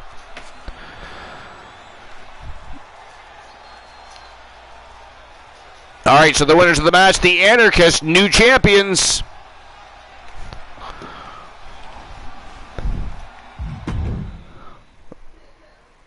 And on to our next matchup of the night. This is for the TWA Women's World Championship. It is a fatal four-way contest. The champion, the reigning defending champion from Team Joe Link, Amber Extreme, taking on Liv Morgan. And by the way, Liv Morgan is a contract case holder. I don't know if she cashed that in. I haven't heard that she has, but she is a contract case holder and now in looking to become the new TWA Women's World Champion. She also has to worry about a Dewdrop, and of course from Team Dogface, Claire Lay in the house, looking to become the Women's World Champion of the TWA. It is going to be a very interesting matchup. All formidable opponents, most of them former champions, with exception to Dewdrop. What do you guys think? I'm going with Liv Morgan. Liv Morgan, really? Yep. Hmm. And who you going for? Cool. Oh, the champion, of course. Ooh, Le Champion. I'm going to go with Claire Lay on this one. Claire Lay's a former champion. Been doing great in the mixed match division. I mean, she's on a bit of a high, I would think, at this point in her career. She's been doing very, very well. She's got next to no blemishes on her record. I don't know. I think I'm going to go with Claire Lay on this one. I mean, Liv Morgan been on a tear. Dewdrop has been doing excellent since she inked a contract. And, of course, there's the champion. I got to agree with Christian Cool. It's kind of hard to bet against the champion. But if I have to place my money elsewhere, just to be different, I'm going to go with Team Dogface's Claire Lay, I think, on that one. Oh, by the way, I did find a 10 list. Ooh, fantastic. Let's do it. Now? Well, why not? Alright, fair enough. So, the list I found was... Oh, this is a fun one, guys. The top 10 people or things most responsible for TNA's failure. Nice. Ooh, this I gotta hear. You guys ready for this one? We are. Yeah. Alright. So, let's start with number 10. Spike TV. Their cancellation of Impact sparked a big downturn in TNA's fortunes. Ratings were outstanding on Spike, but they were largely in line with the network's other shows, because all the other shows suck. And TNA's last show with them drew an audience of 980,000. And ratings took an immediate hit when TNA went to Destination America. I never even knew that was a fucking thing. With figures going from 300 to 300. I actually remember when they did that. That was not a good move for them either. No, it was not. And then being cut from Spike has been disastrous. And of course, the blame lies largely in the Carter family's hands. And there was concerns that surrounding TNA's growth potential, it's largely believed that Spike pulled the plug because of their distrust towards TNA's ownership. Well, yeah, I mean... Yeah. And it was Pan Energy that went back on several promises they made to the network, so Spike canceled the show. I mean, Big Papa Pump Scott Steiner will tell you, and warned Dixie Carter exactly who it was that was coming in to destroy TNA, and that was largely a part of why, you know, Spike TV and anybody else decided they weren't exactly a fan of the product at the time. Exactly. And, you know, some of those names you mentioned we'll probably cover here in a moment. We will. I will be right back, though. I do have to visit the little boy's room. I will be right back. All right. So as Archer leaves, we'll continue. Ready to hear the next one, Woozy? Woozy. I'm listening. All right. Number 9 is AJ Styles. Now, of course, he was the big reason for TNA's mid-2000s popularity.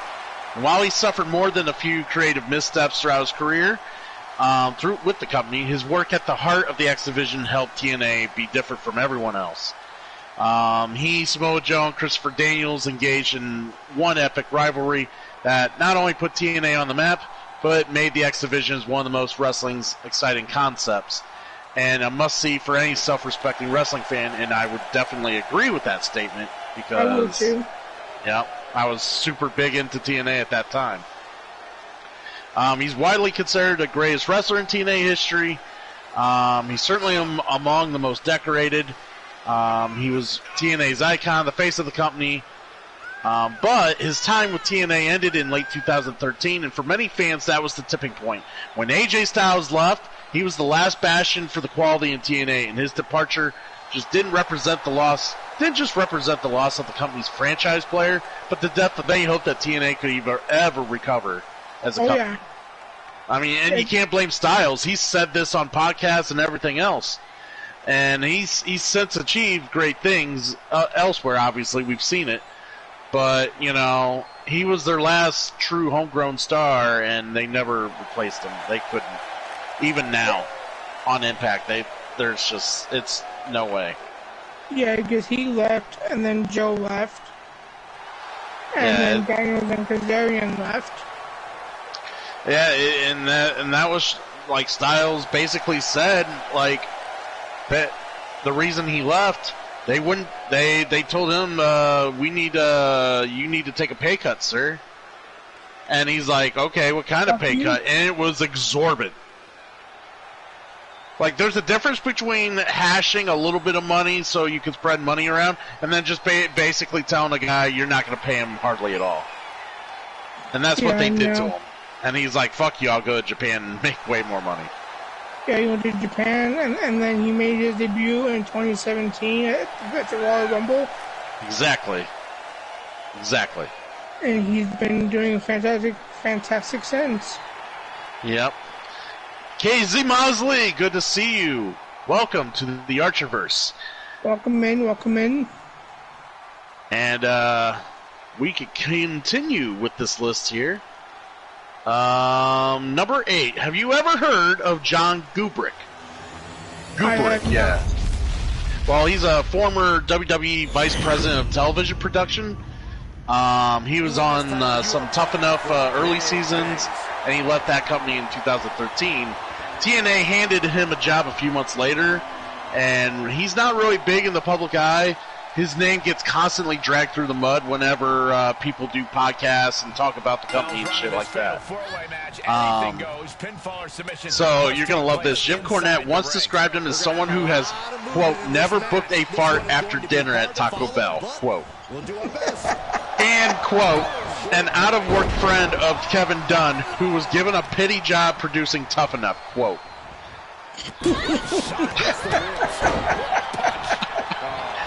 AJ Styles accused him of not knowing how to negotiate and blamed him for the failed contract talks leading to his departure. Now, I've also heard that from other accounts. That's not just AJ. Frankie Kazarian, Christopher Daniels, Awesome Kong, the list of talents who ripped into the man on their way out of the company is almost endless. It's no coincidence that his tenure coincided with all these people leaving, and as TNA's head of talent relations, all reports suggest that he has had a huge destructive influence on their roster. I have returned. And while it's often safest to take Cornette with a pinch of salt when he insults people or makes fun of people, the sheer number of voices who've spoken out against this guy says it all. And you might be forced to revamp your Who are we talking about? John Gubrick. Oh, Jesus. Yeah, oh my. Yeah, he's number 8. AJ Styles was number 9.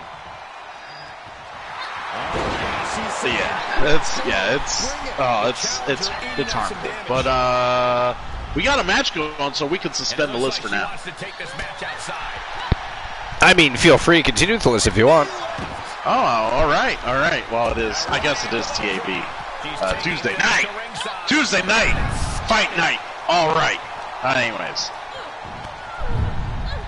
we got number 7, and it's not really a person; it's more just Panda Energy.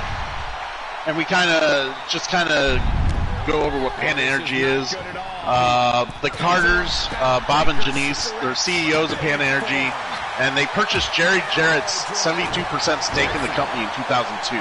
So this is where TNA and Panda Energy kind of like became a thing, and increased to 100% share in 2015, and they maintained 70% today. They were Dixie Carter's parents, but they basically, it was the constant drip of last-minute funding that kept TNA hanging on and around. Their steadfast refusal to drop the asking price for their remaining shares that prevented its salvation. And they basically kept hampering TNA's growth for many years. They would only invest enough money to keep the promotion to limp around towards its next set of tapings. And with them in the picture, there was no future development. It was terrible. The most egregious of all, however, are the continuous reports of late talent payments, which is one big thing you hear all the time when talking TNA, the late talent payments. TNA was plagued for these reports for years, and while the Carters are always quick to make an excuse, there's no justification. This unfortunate habit has reportedly led directly to departures of like Bobby Roode, Eric Young, and many others who were super, super big and invested their career into TNA, and they just couldn't take it anymore. Energy. I mean, there was definitely a lot of reasons not to invest in that company after a while. It's a shame. It's a shame. It off so strong, like, and prior to Hogan and everybody coming in, they were already doing very good numbers and gaining popularity because of what they were doing. And then everybody else comes in, they eliminate the 6-sided ring and just all the changes and the shenanigans and. Yeah, that's kind of what we covered a little bit with the AJ Styles thing. It was the fact that him being the stalwart of TNA and he just left was kind of like the death knell. Hence why it really kind of was, yeah. I was saying Impact when Aces and Eights were a thing. Yeah, indeed. They really did try. Well, we got number 6. Funny how much this guy's in the news now. Jeff Hardy. Yeah, that's not a surprise, I guess. Yeah, his first his TNA run started as a complete bust, and he joined after leaving WWE in 2004 as one of the country's most marketable stars. His signing should have been a catalyst towards great success, but his early run saw him put his head down and work towards title contention, but it didn't take long for things to just hit the fan. And after 11 months with the company, he was suspended from TNA for no showing Hard Justice 2005. It was lifted in August of 2005, but his troubles continued. No showed his second TNA pay-per-view that December. He was suspended again, and then he was pretty much off TV until his 2006 release in June. Despite all this, he was brought back in 2010, and again failed to live up to the hype surrounding his name. And phoning in a series of lifeless, uninspired performances. I've seen a few of those. They were terrible. His woes culminated at Victory Road 2011. Who watched that pay-per-view? I certainly did. Yes, I did. Oh, my. Set to wrestle Sting for the TNA World Heavyweight title, he shambled down to the ring like a drunken mess. And it was hard to watch. He was defeated in less than 90 seconds after allegedly being carried from his trailer to the gorilla position, and it remains one of the biggest embarrassments, not just in TNA wrestling, but in all pro wrestling. Yeah, all of pro wrestling. Like, yeah. this goes past TNA. This was egregious. And imagine at the time that could have been a pretty good match too, because Sting was, not too far over the hill at that point. No. He was still someone who could work and put talent over. And, this was Jeff Hardy's time to, really redeem himself. He had the really cool, heel gimmick going for him. And that Jeff Hardy's heel gimmick was super awesome. Don't get me wrong. Yeah, he didn't do great in the ring at this time, but, man, I liked the direction. Yeah, I agree. And the only thing I hated, I'll be honest, and this is a little bit off topic, but I hated when they gave him that ghastly Jeff Hardy championship title belt. Oh my God. I wish they didn't go that far. Oh, and that was right after we all made the big fuss of how much we all hated the butterfly title, the Divas championship, and they created that thing that looked like a modified butterfly. That, basically they were doing custom titles a lot at the time for WWE with John Cena and stuff like that. They wanted to make sure, with they Jeff wanted to being get the in on creative that guy he was, for it just made merchandise, sense. And merchandise, you're Get right. those toys belt going. What did you guys think of his Willow gimmick? I didn't give a shit. Yeah. Here's the thing. I always wanted to be a Hardy supporter. I think he is one of the most, when he's clean and cares, one of the most prolific, charismatic superstars ever in pro wrestling. I was going to say, the name Charismatic Enigma says it all. And I agree, when he is clean and sober, he is one of the greatest performers that ever even stepped foot in the ring. Especially when it comes to extreme style wrestling and strong style wrestling. He's fantastic. Unfortunately, those demons. And I hope he can clear them up, because if he can clear up his demons over the next couple of years, he could still have 4, 5, 6 years left in the ring. We'll see how that goes, but I certainly hope nobody hires him and puts him in the ring until he is, come out of a program clean and doing well. Indeed. Well, let's just move on from Jeff Hardy. It's a shame. Indeed. Wow, that is it. That is all, ladies and gentlemen. The winner of the match, and still the TWA Women's World Champion from Team Joe Link, Amber Extreme. That's crazy. That was a hell of a match. It looked for a while there that Amber Extreme was going to be dethroned, but she was resilient as fuck. I mean, what else can you say? Oh my God, she's got heart. We've got ourselves a great champion here, I think, guys. Hey, I called it. You did. Yep. Right from the start, Christian Cool said, I'm going with the champion. Just as chaotic as we thought it would be. It absolutely was. Well, congratulations to Team Joe Link and Amber Extreme for a very successful and impressive title defense in that fatal four-way matchup. All right, the payout has been issued.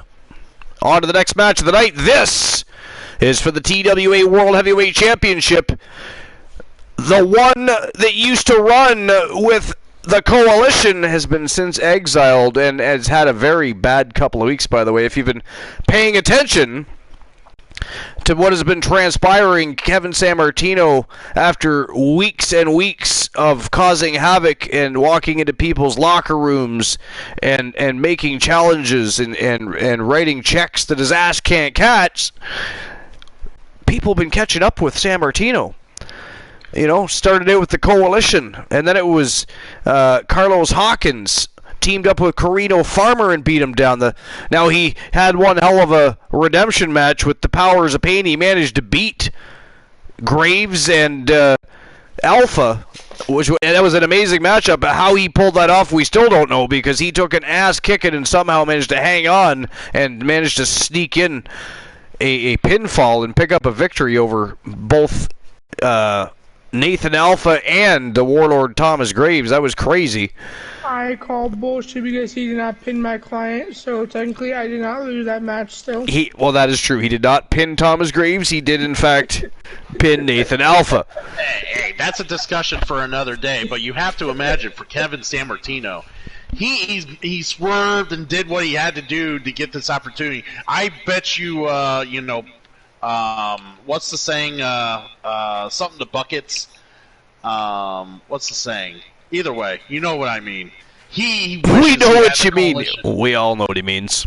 Yes. Something about buckets. He had the coalition on his side right now against Alan Severn. He's going in solo, and that I don't think this is what he had in mind.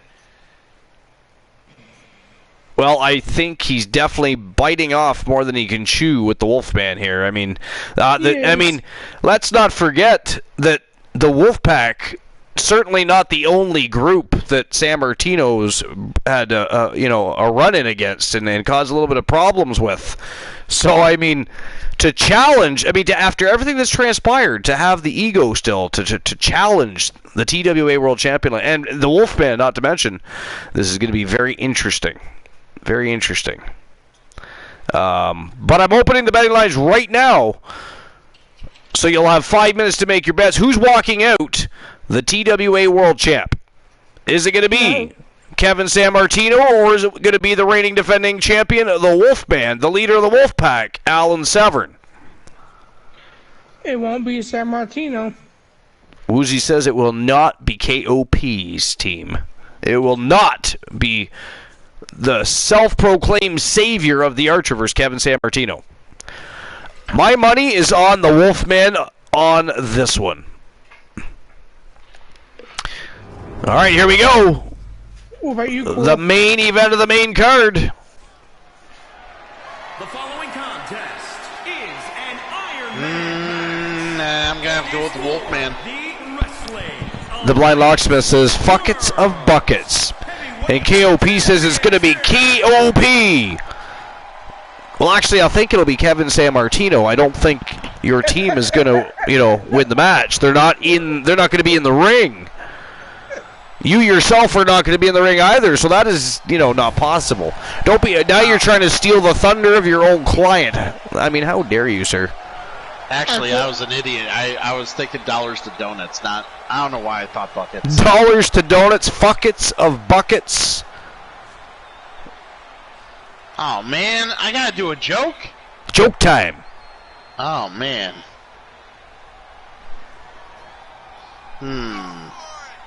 Fine, I'll find a joke. Find a joke. Alright. Find a funny joke.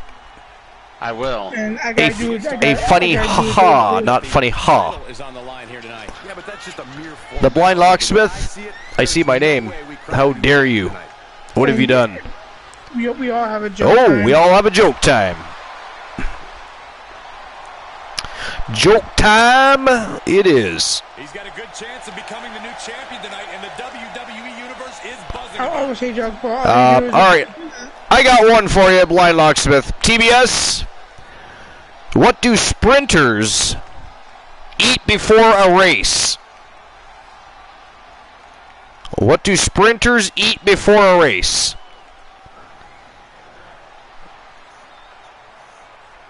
The Blind Locksmith says, I like dark humor.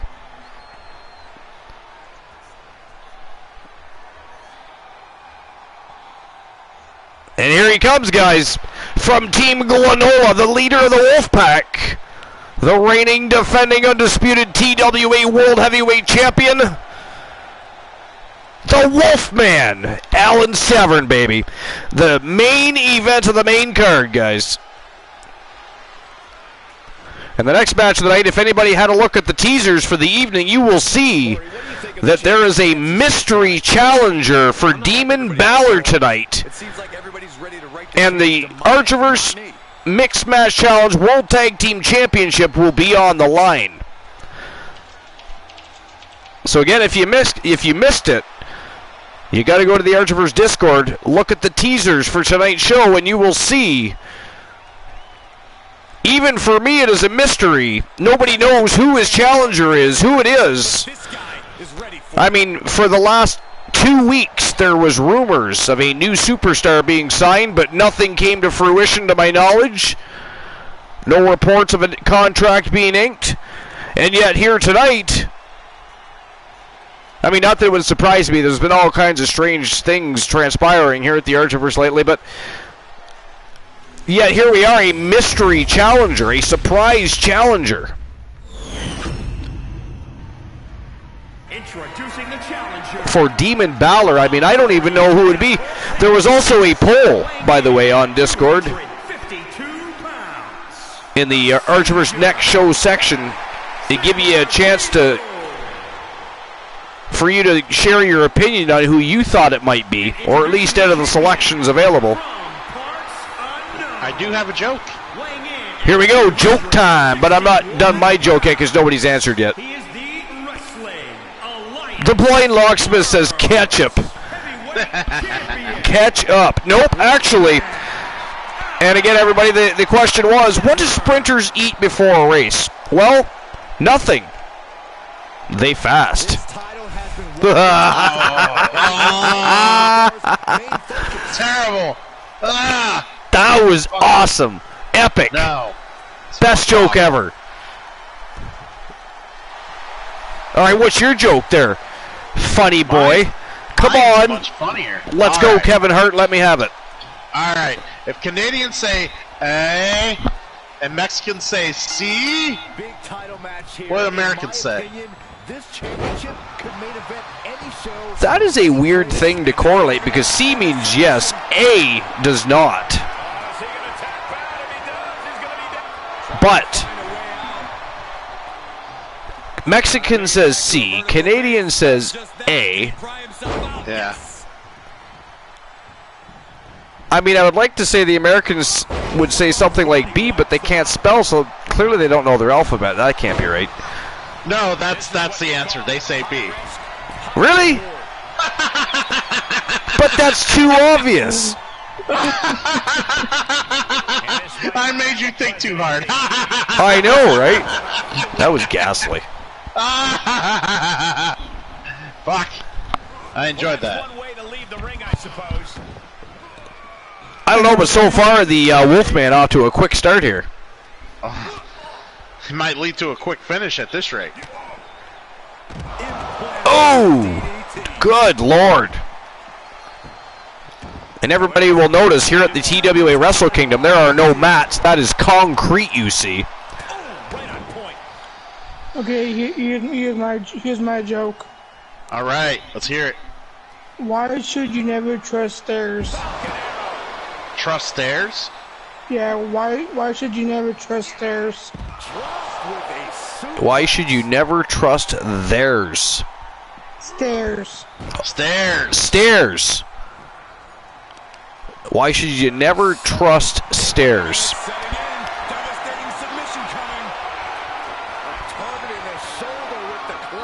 Why do we not? Yeah, me neither. Why do we not? Why should we not trust stairs?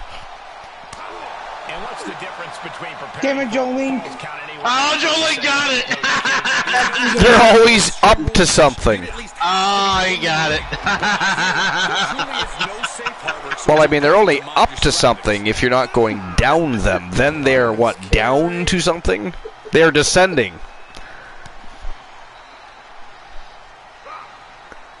Oh, vicious jumping DDT. Okay, here's another one, Joe Link, Mr. Smartass. Oh, look at this. You're getting a free joke, guys. Free joke. Wait a minute. Wait a minute. That is not fun. I see what you're doing. Cool, he's trying to force us to do a second joke. He's trying to upstage us here. Well, I'm not doing a second joke. He can upstage me all he wants. Continue.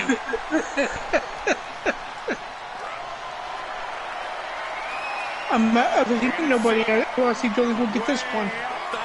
I mean, your first bad was so bad that Joe actually got it, so let's hear it.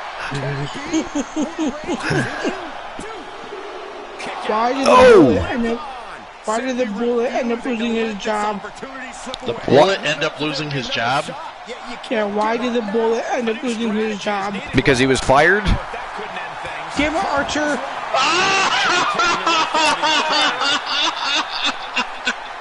Ghastly. That was Man. awful. Hey, I got one that's worse. No. I got a game. I got a game for us. Let's just keep having Woozy make jokes until we finally get one that we can't get. Okay, let's do that. That's fair. That's fair. That is fair. Yeah. I'm 0 for 2. And we're 2 for 2. That's We all are good. 2 for 2. So close. That could have been it. I entered 10 puns in a contest to see which would win. Reversal. Can he take advantage? I entered 10 puns in a contest to see who would win. You entered 10 puns in a contest to see who would win. Which would win? Which would win? Are you saying which one of those puns would win? No, the joke is I entered 10 puns in a contest to see which would win.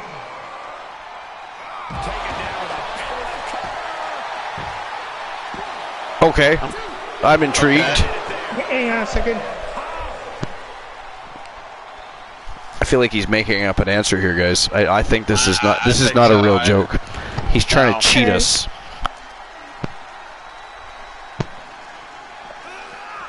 Okay, that one didn't count. That was the Daphne one. Whoa, wait a minute. No. How dare you? What is the answer? You are not leaving us hanging. Holy shit, did you see that discus punch by the Wolfman right there? The answer is no pun intended. Oh my god. Wow. You're fired. No pun intended. I'm on this broadcast twice a week. I'm evoking my right to fire you. Do it. Ban him. At least AKO him. Fuck. I'm sorry, Woozy, you burned this. No, an AKO's too easy. What are you doing? I'm giving you a nutter. Another for Woozy. He's getting a little testy time. Yes. And I shall return. I'll be right back in about a few minutes. There is the Wolfman picking up a pinfall. Now, I believe it is 1-0. Joe Link will correct me if I'm wrong, but I believe it is 1-0 for the Wolfman. Oh, Jesus Christ. He just about put him right through the canvas with that one. A thunderous... And it is now 2-0 for the Wolfman. Oh, man, he's stacking them up. And while he's stacking them up, let's continue talking about how bad TNA is. How bad TNA is. Joe Lake, you're behind the times, damn it. It is now 2-0. How dare you? Oh, savior kick. Planted the Wolfman right in the canines. Didn't get the pin, though. Still 2-0. He's got to try harder. He's got to try harder. But we'll talk about number 5 real quick. Number 5. Jeff Jarrett. And he founded TNA with his father in 2002. And 1 year removed from WWE purchasing WCW, we obviously have Monopoly. And he wanted an alternative. The Jarrett's tenure wasn't disastrous. They brought countless young talents into the company, and we all know that. But we saw the nepotism and ego quickly kicked in. Jeff has always been a talented guy, but unfortunately at the time he had a bit of an ego. And too true. And if rumors are believed, the younger Jarrett genuinely thought he was on the same level as Steve Austin or The Rock. And that kind of became a problem through his tenureship in TNA. It's actually why he left WWF at the time. Yes. Ow, 3-0! Yeah, speaking of 2003, Jeff Jarrett was at the heart of every TNA show. Instead of letting younger, more exciting wrestlers climb up and try to take the top spot, he hogged it all for himself. And this usually involved him holding the top championship, of course. His title reigns were long, tedious, and loathsome, and every main event program revolved around him for close to around 4 years, which is about accurate. The Jarretts sold their stake to the Carters early on, but the problems continued for several years before Jeff's stranglehold on the main event slowly weakened. TNA really started to catch fire and gain momentum almost as soon as Jeff walked away for the first time, which makes you wonder where they'd be today if he didn't slow them up at the early stages. Well, yeah. I mean, I don't know. Do you agree fully with that? I mean, I do to a point, but I do to a point, yeah. Yeah, I don't think he devastated the company because there was No. plenty of people who. No, he like, didn't. R-Truth won the title. And- AJ Styles won the title. But And Jeff Jarrett also. I mean, they rag on that, but Jeff Jarrett was a popular champion. I mean, I don't know. If you ask anyone who was TNA fans at the time, they would all tell you we're tired of Jeff Jarrett. To be fair. Yeah, well, we also went through that too. But I mean, I don't know. It is. I don't know. I mean, like I didn't have a problem with him winning the title. I had him problem winning it so many times. Yeah, it just seemed like as soon as they gave someone the title, he took it right off them as quick as they gave it to him. The Blind Locksmith says, "To be fair." That's like the. Welcome back, Woozy. That's our favorite thing to say here at the Art Troopers. To be fair. Yes, I know. Or I mean, makes fun of me all the time because I say "to be fair" all the time now. Yeah, that or I mean. Yes. Woozy, you missed number 5 in the TNA list. Number 5, Jeff Jarrett. All right, number 4, Eric Bischoff. Now, him and Hogan came in TNA in 2010 and quickly handed the keys by Dixie Carter. She's like, "Here, take them." And of course, left to their own devices, their 3-year run almost drove TNA. Ow! Another pinfall by the Wolfman. That's either 4-0 or 5-0. Doesn't matter. All I know is San Martino's nothing. Exactly. It's fair. Oh, look at this. He's going for it again. He chokeslammed him. Now he's going for... Oh, he got it reversed that time, though. Oh, my God. So, obviously, Bischoff was creative. Hogan acting as a consultant. They were lucky to make it through the period. Bischoff played a pivotal role in establishing WCW throughout Monday Night Wars. Everyone's aware of that. And he had, everything he did. 5-0. In competition with WWE. Dixie Carter felt that Bischoff and Hogan could compete in the same way. So she obviously forgot about the gigantic role Bischoff played in the demise of WCW. He bounced his face off the canvas like a basketball.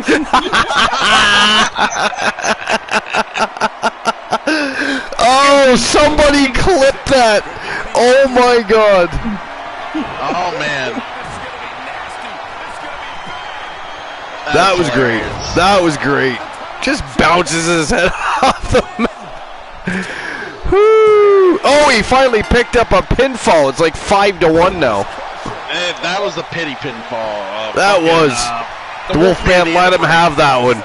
Yeah, the Wolfman's like, "Here, just give me a few seconds. You can get one." He's bleeding all over. Oh, he tapped out. It is 5-2. Oh, God, he's catching up. While he's trying to make a run for it. Holy shit, look at that, look at this! No way! Okay, maybe I'll just hold up. He's 5-3!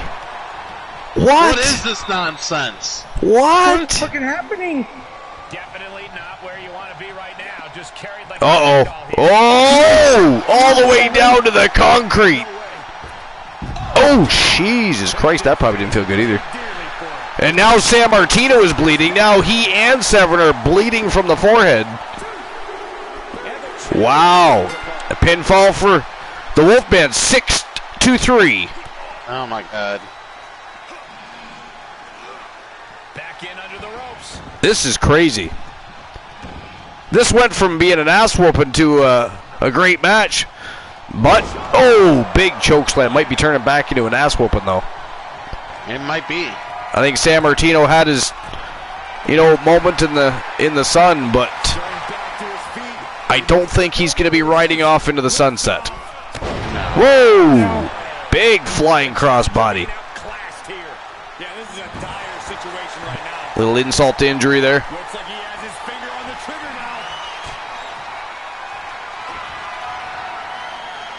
And here we go. No, sir. Another reversal by Kevin Sammartino, but I mean, this newfound energy by Sammartino is a little too late, I think. Oh, savior kick. 6-4. He's only got 1:06 seconds left, though. Uh-oh, he's going for it again. Oh, he nailed it! What the fuck is happening?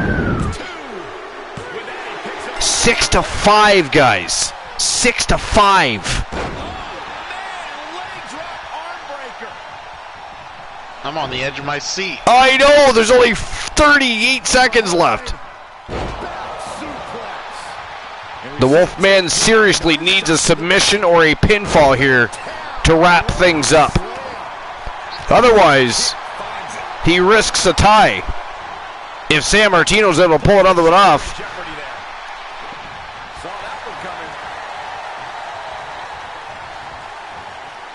And the Wolfman doing a good job of pieing him off here. 10 seconds left. Oh! Wow, what a match. But ladies and gentlemen, that is it. That is all. The winner of the Iron to Gold match. And still the TWA World Heavyweight Champion from Team Glenola. The Wolfman, Alan Severn. The leader of the Wolfpack, baby. And I'll issue the payout for that. That was it. That was a good match. That was a great match. I mean, that was a nail-biter by the end of it. It started out with a one-sided beatdown. And Sammartino, I don't know,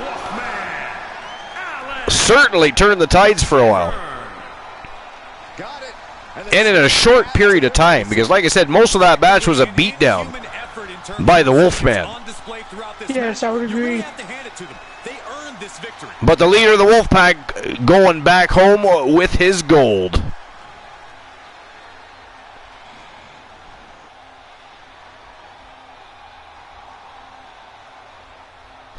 All right, now, ladies and gentlemen, we find out who the mystery challenger for Demon Balor is. Not only does he have a mystery opponent, a surprise challenger, but they are challenging for his Mixed Match Challenge World Tag Team Championship.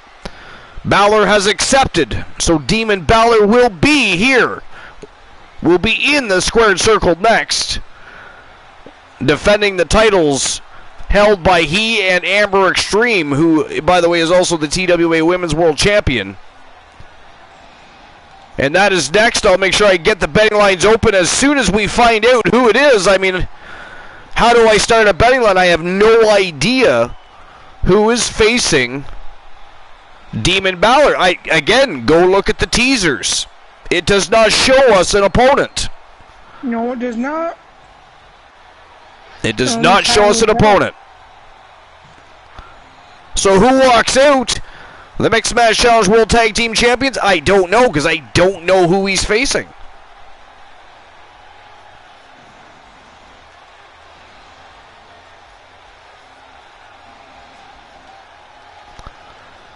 Alright, so let's find out who it is that is facing Demon Balor. It is time for the dark match main event of the evening, the Go Home Happy match between somebody and Demon Balor. Archerverse Mixed Match Challenge World Tag Team Championship on the line. And then that'll be it. That'll be all for episode number 345. And we'll see each other tomorrow night, 11:30 p.m. Eastern Standard Time. Again, I work a little later tomorrow night, so we start about an hour later than normal. 11:30 p.m. Eastern Standard Time. The Archerverse Wrestle Wars goes back on the road to WCW War Games, baby. And it's going to be a thrill ride, so you don't want to miss it. But it's time. Let's find out who Demon Balor is facing. Let's go.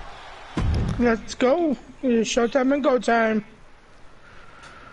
Chairs. Who the hell is Chairs?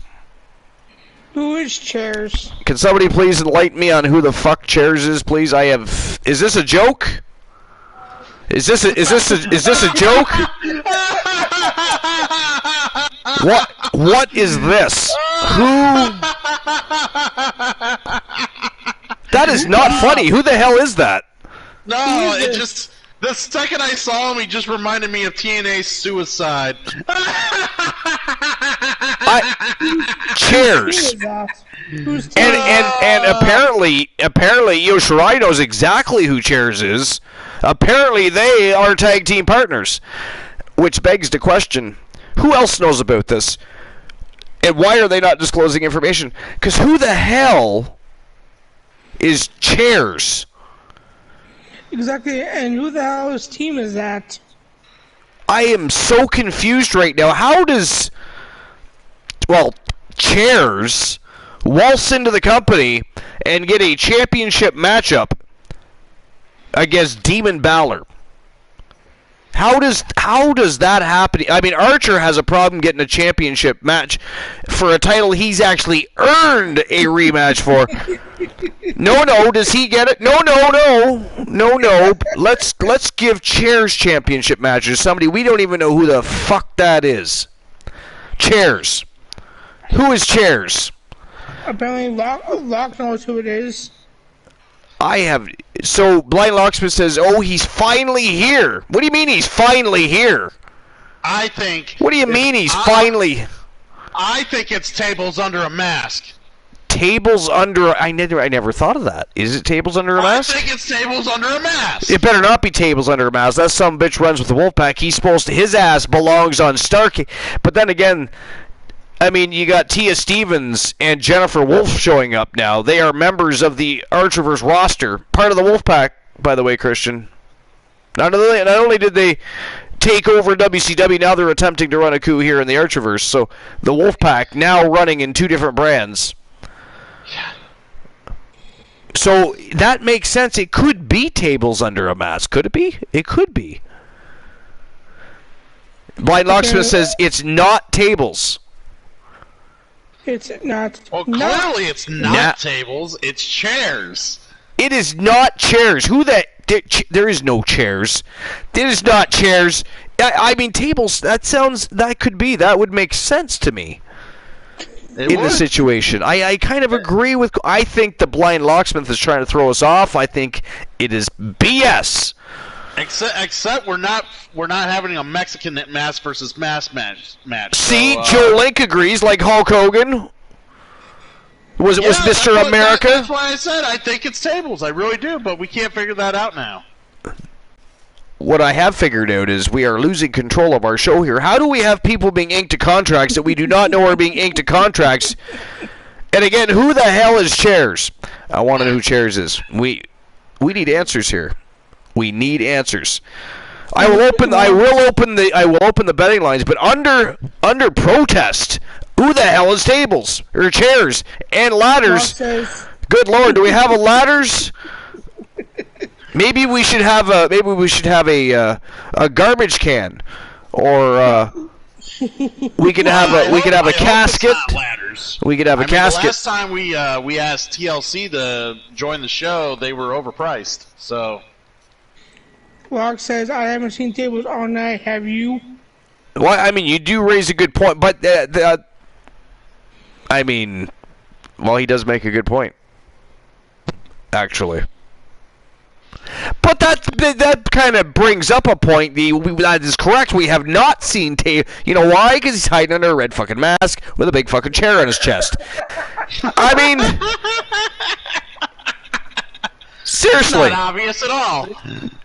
Right? Like, don't write your name on there. Just put a logo on there. Just put your own logo, and it is a giant chair. He is, I guess, hence the name chair. But why? That is one single chair. Chairs. You see what I'm saying? Things are not right here. Things are not right. All right, fine. Who walks out the Mixed Match Challenge Tag Team Champions? Chairs and Io Shirai, or Demon Balor and Amber Extreme, the reigning defending champions? I am calling bullshit on this whole thing. I think it's tables, damn it. He says it's not, but I cannot agree. I just don't think we should believe him. I don't. I certainly don't. I don't believe him. Like I don't argument I will give against it being tables is all of his hair wouldn't fit under the mask. Maybe he shaved his head. or hairspray. He could have just pat that puppy down, hairsprayed, and just stuck it in there. Exactly. Right. Or I don't know. Corn stalks? Something. Yeah, he added more hair product to his overly ridiculous hair. And let's not forget, not only the mask, there's a whole outfit there. I mean, he could be hiding hair down in the back of his shirt. We don't know. Don't you be trying to make excuses. We think it's tables. Don't be trying to persuade us. We're not falling for your antics. See, here's the smart thing. He's wearing a full bodysuit, right? A full ensemble. Full body condom. If he wasn't, he'd probably reveal some of the many scars that Tables has. Agreed. He has to wear a big suit like this. See, he makes a point. TBS is bullshitting us, I think. I think he is. Plus, it grows back at like what is he, a chia pet? That is insane. I wouldn't even want to be his barber at that point. That's like a full-time job. Fair points. They are fair points. They are. See, even he agrees they're fair points. See what I'm saying? He's bullshitting us.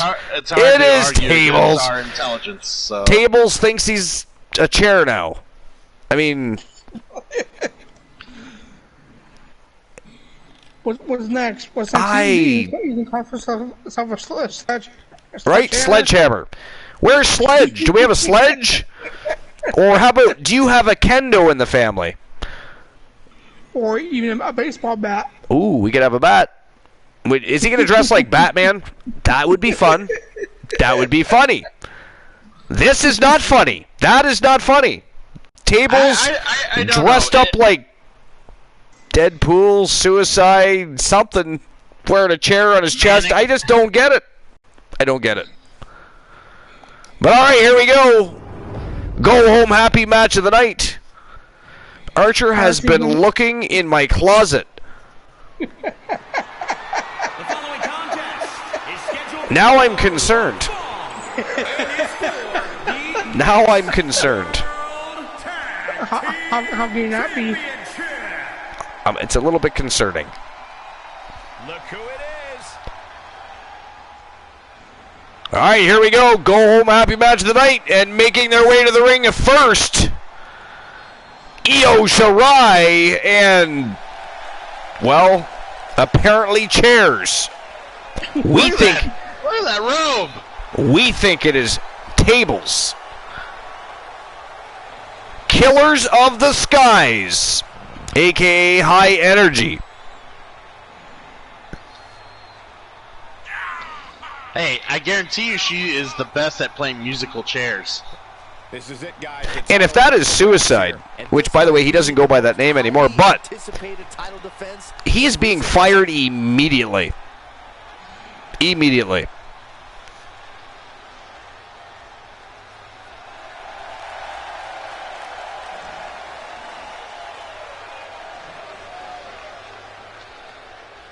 General consensus says Tables, damn it. So it looks like so far Froggy Mothleg is going to be the winner of the Lotto tonight. Nobody's won it since last week.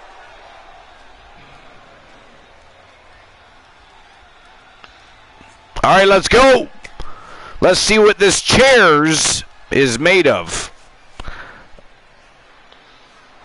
I mean, this is crazy. Absolutely crazy. It is. I mean, what is Demon Balor? I mean, he probably does not give two shits, but I mean, I wonder what is going through his mind right now. I don't even want to think about what's going through his mind. No, I can't do it. Won't do it. It's insane. The whole thing. A crazy way to end the show. I mean, I'm expecting, you know, Stone Cold Steve Austin, The Ultimate Warrior, Joe Lincoln, and we get chairs.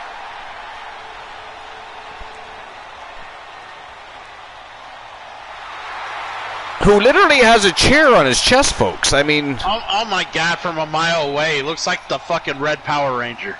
The Red Power Ranger. Yeah, he does. Woo! Go Power Rangers. Oh my God. This is gonna be a disaster. If it's not tables, I mean... It's chairs. It's chairs. I guess it really is chairs. From New York, weighing in at 219 pounds. Joe's like it's morphin' time. It's morphin' time. And introducing the champion. Mighty Morphin Power Chairs. Champion, the Demon Finn Balor. Let's just hope he can wrestle better than El Dandy. El Dandy.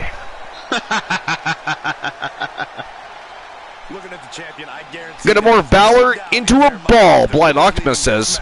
with the title around their waist. Blind Locksmith seems to have a lot of confidence in this chairs person. I wonder why.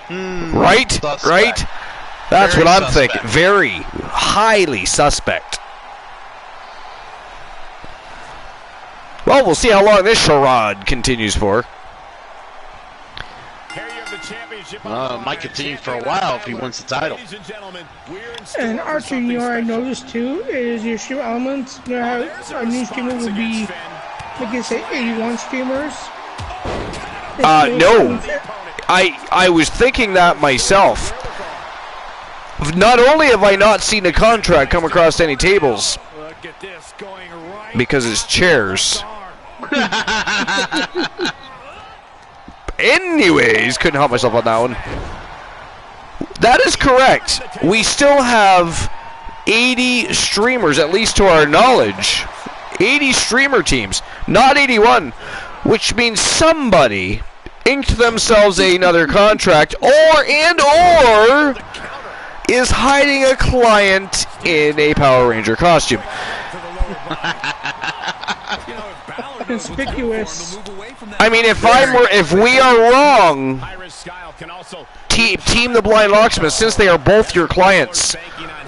Since they are both your clients, here's what we can do. For one night only, we have tables and chairs on the same show. I mean, if it's not tables, right? And how about this even? And just so there can't be any, funny video editing, we don't want to have to call you Elrod.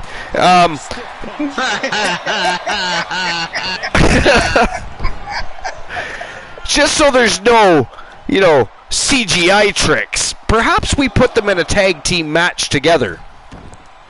Wouldn't that be funny? Tables and chairs in a matchup, and we'll have them face, like, I don't know, two giants, so we can make jokes about tables, ladders, and chairs. Well, honestly, Archer, I think you should get to the bottom of this, because here's what I don't think you're thinking too clearly on this. You're already paying tables to be part of this brand. Now you're also paying chairs? Well, technically, Vinny K pays tables. He's on Starcade. So he's trying to double dip. But, That's right? what he's doing. He's double dipping. You see what I'm saying? That's what I'm saying. If it's not tables, then they should be able to have a tag team match, should they not? Yeah, we need to get down to it.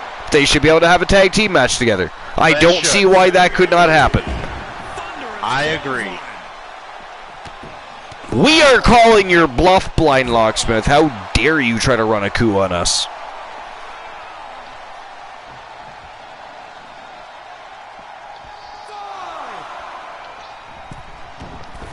He's heading to the floor. So apparently tonight's NXT was not very good. Well, that's bound to happen. Oh, I mean, there's a reason it's not very good. Oh, why? Oh, man. Do you really want to know, or you want me to show you later? Well, I guess the show is almost over, isn't it? So I guess we can wait. Alright. But, since the show is almost over, I'm just going to run down real quickly the last of the bunch for why TNA failed. We already mentioned Eric Bischoff, and you can't mention Eric Bischoff without mentioning Hulk Hogan. So, yeah, both of them almost ran to the ground. How dare they? Let's also mention Vince Russo. And, whoa, went for a Superman punch there. Basically, or Dick a chair Carter, punch. Over-reliance of Vince Russo shredded their relationship with Spike. And so here was some of Russo's ideas for TNA. If you remember these, say yes. The Reverse Battle Royale. Oh, God. That was very interesting. The Knockouts Lockbox Challenge. I don't remember that one. The electrified steel cage match. That I remember. That was ridiculous. He came up with the god-awful Sports Extreme, or Sports Entertainment Extreme, or other words known as sex. Yeah. Yeah. I actually kind of liked that one.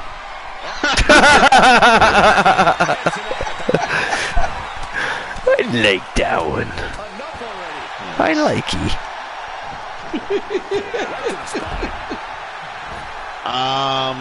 But let's go back to like Hulk Hogan, and apparently he had some decisions that he made that were very detrimental. Like he handpicked the likes of Rob Terry, Orlando Jordan, Crimson, and RVD as TNA's next stars. Oh wow! None who stuck around with the company. He also described Abyss as the next John Cena. Sorry, described who? Abyss. Abyss. As the next John Cena. Wow. He forced TNA to leave its Impact Zone arena in TNA. And while this was something the company needed for long-term prosperity, Hogan pushed for this far too early. The decision to hit the road saw Impact production costs spiral out of control. And the ratings didn't get any better for it. Yeah. Power Stables, Fortune, Immortal, Aces and Eights. Just all of a sudden there was all these Power Stables in TNA. Yeah, I know. No one gave a shit except for like maybe Ace and Eights. Yeah, well, I mean, it's the same thing we're watching in AEW right now. Yeah, exactly. And Aces and Eights were basically the modern-day NWO at the time.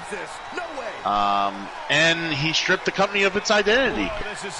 They had a great tag division with like Beer Money, LAX, and the like. They were gone. The company's Knockouts division pushed women's wrestling to the forefront long before WWE's Women's Revolution, but Hogan got pretty much demolished it. Yeah, pretty much. Then the X division, which used to be their pride and glory, was relegated to B-level. Oh!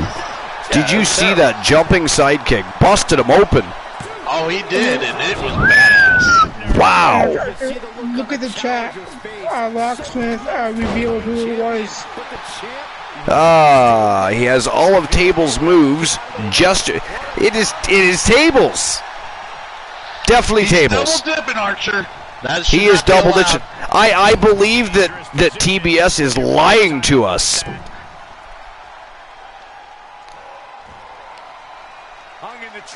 I am disgusted. It is ghastly. Wow, grabs the rope, and the referee. We need to have this referee around more often. You see what happens when somebody grabs a rope? They stop the count. Where was that referee in Archer's match? Where was that referee in Archer's match? I beg to question. On vacay. Clearly on vacay.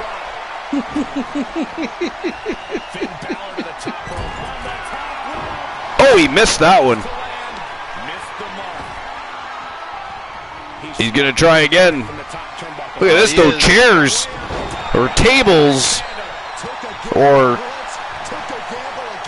Chalabels. I don't know what we want to call them, but whoa, vicious lariat. That was brutal. But I'm going to save number 1 for the end of the match here. Number 1. Yeah. I'm pretty sure everybody can guess who number 1 is, but we'll save it. It is not Pee-Pee. It is not Pee-Pee.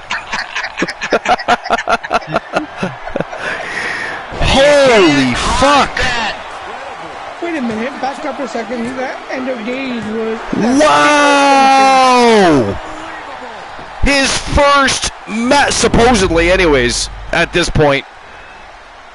If that is not tables, and again, we beg, if it is not tables, then the powers that be should be able to have tables and chairs in a match together at the same time. I don't even care if it's against one another. Something. But look at this. Brand new Mixed Match Challenge World Tag Team Champions, Io Shirai, and chairs from Team The Blind Locksmith. Wow. What a way to end the evening. A surprise challenger, a mystery opponent, ends up being who we believe to be Tables in a mask, dressed up like a Power Ranger.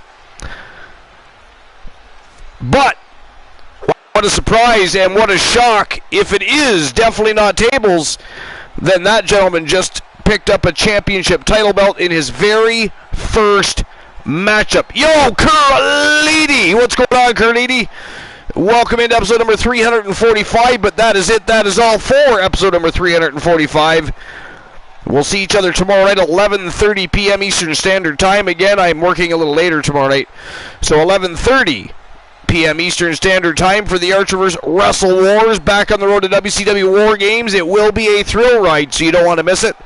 Right now, we're going to go and invade Tactical Joe, playing a little Resident Evil, and it's been a long time since I've done so. So it's time to spread some support and love. Christian Cool, I don't know if you have time to run down that. Oh, no, I was just simply saying, obviously, the number 1 of that list was Dixie Carter. Dixie Carter. And everybody can just look up all the egregious things that she did for that company. But indeed, yeah, Dixie ruined that company through and through. Oh, absolutely, absolutely. She had no business even being involved with that company.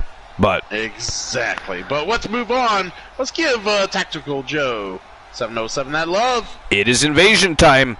We'll see everybody tomorrow night. All right. We raiding. Buy the game again.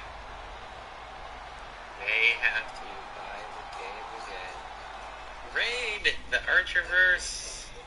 Welcome in, Raiders. Hope everyone's doing well.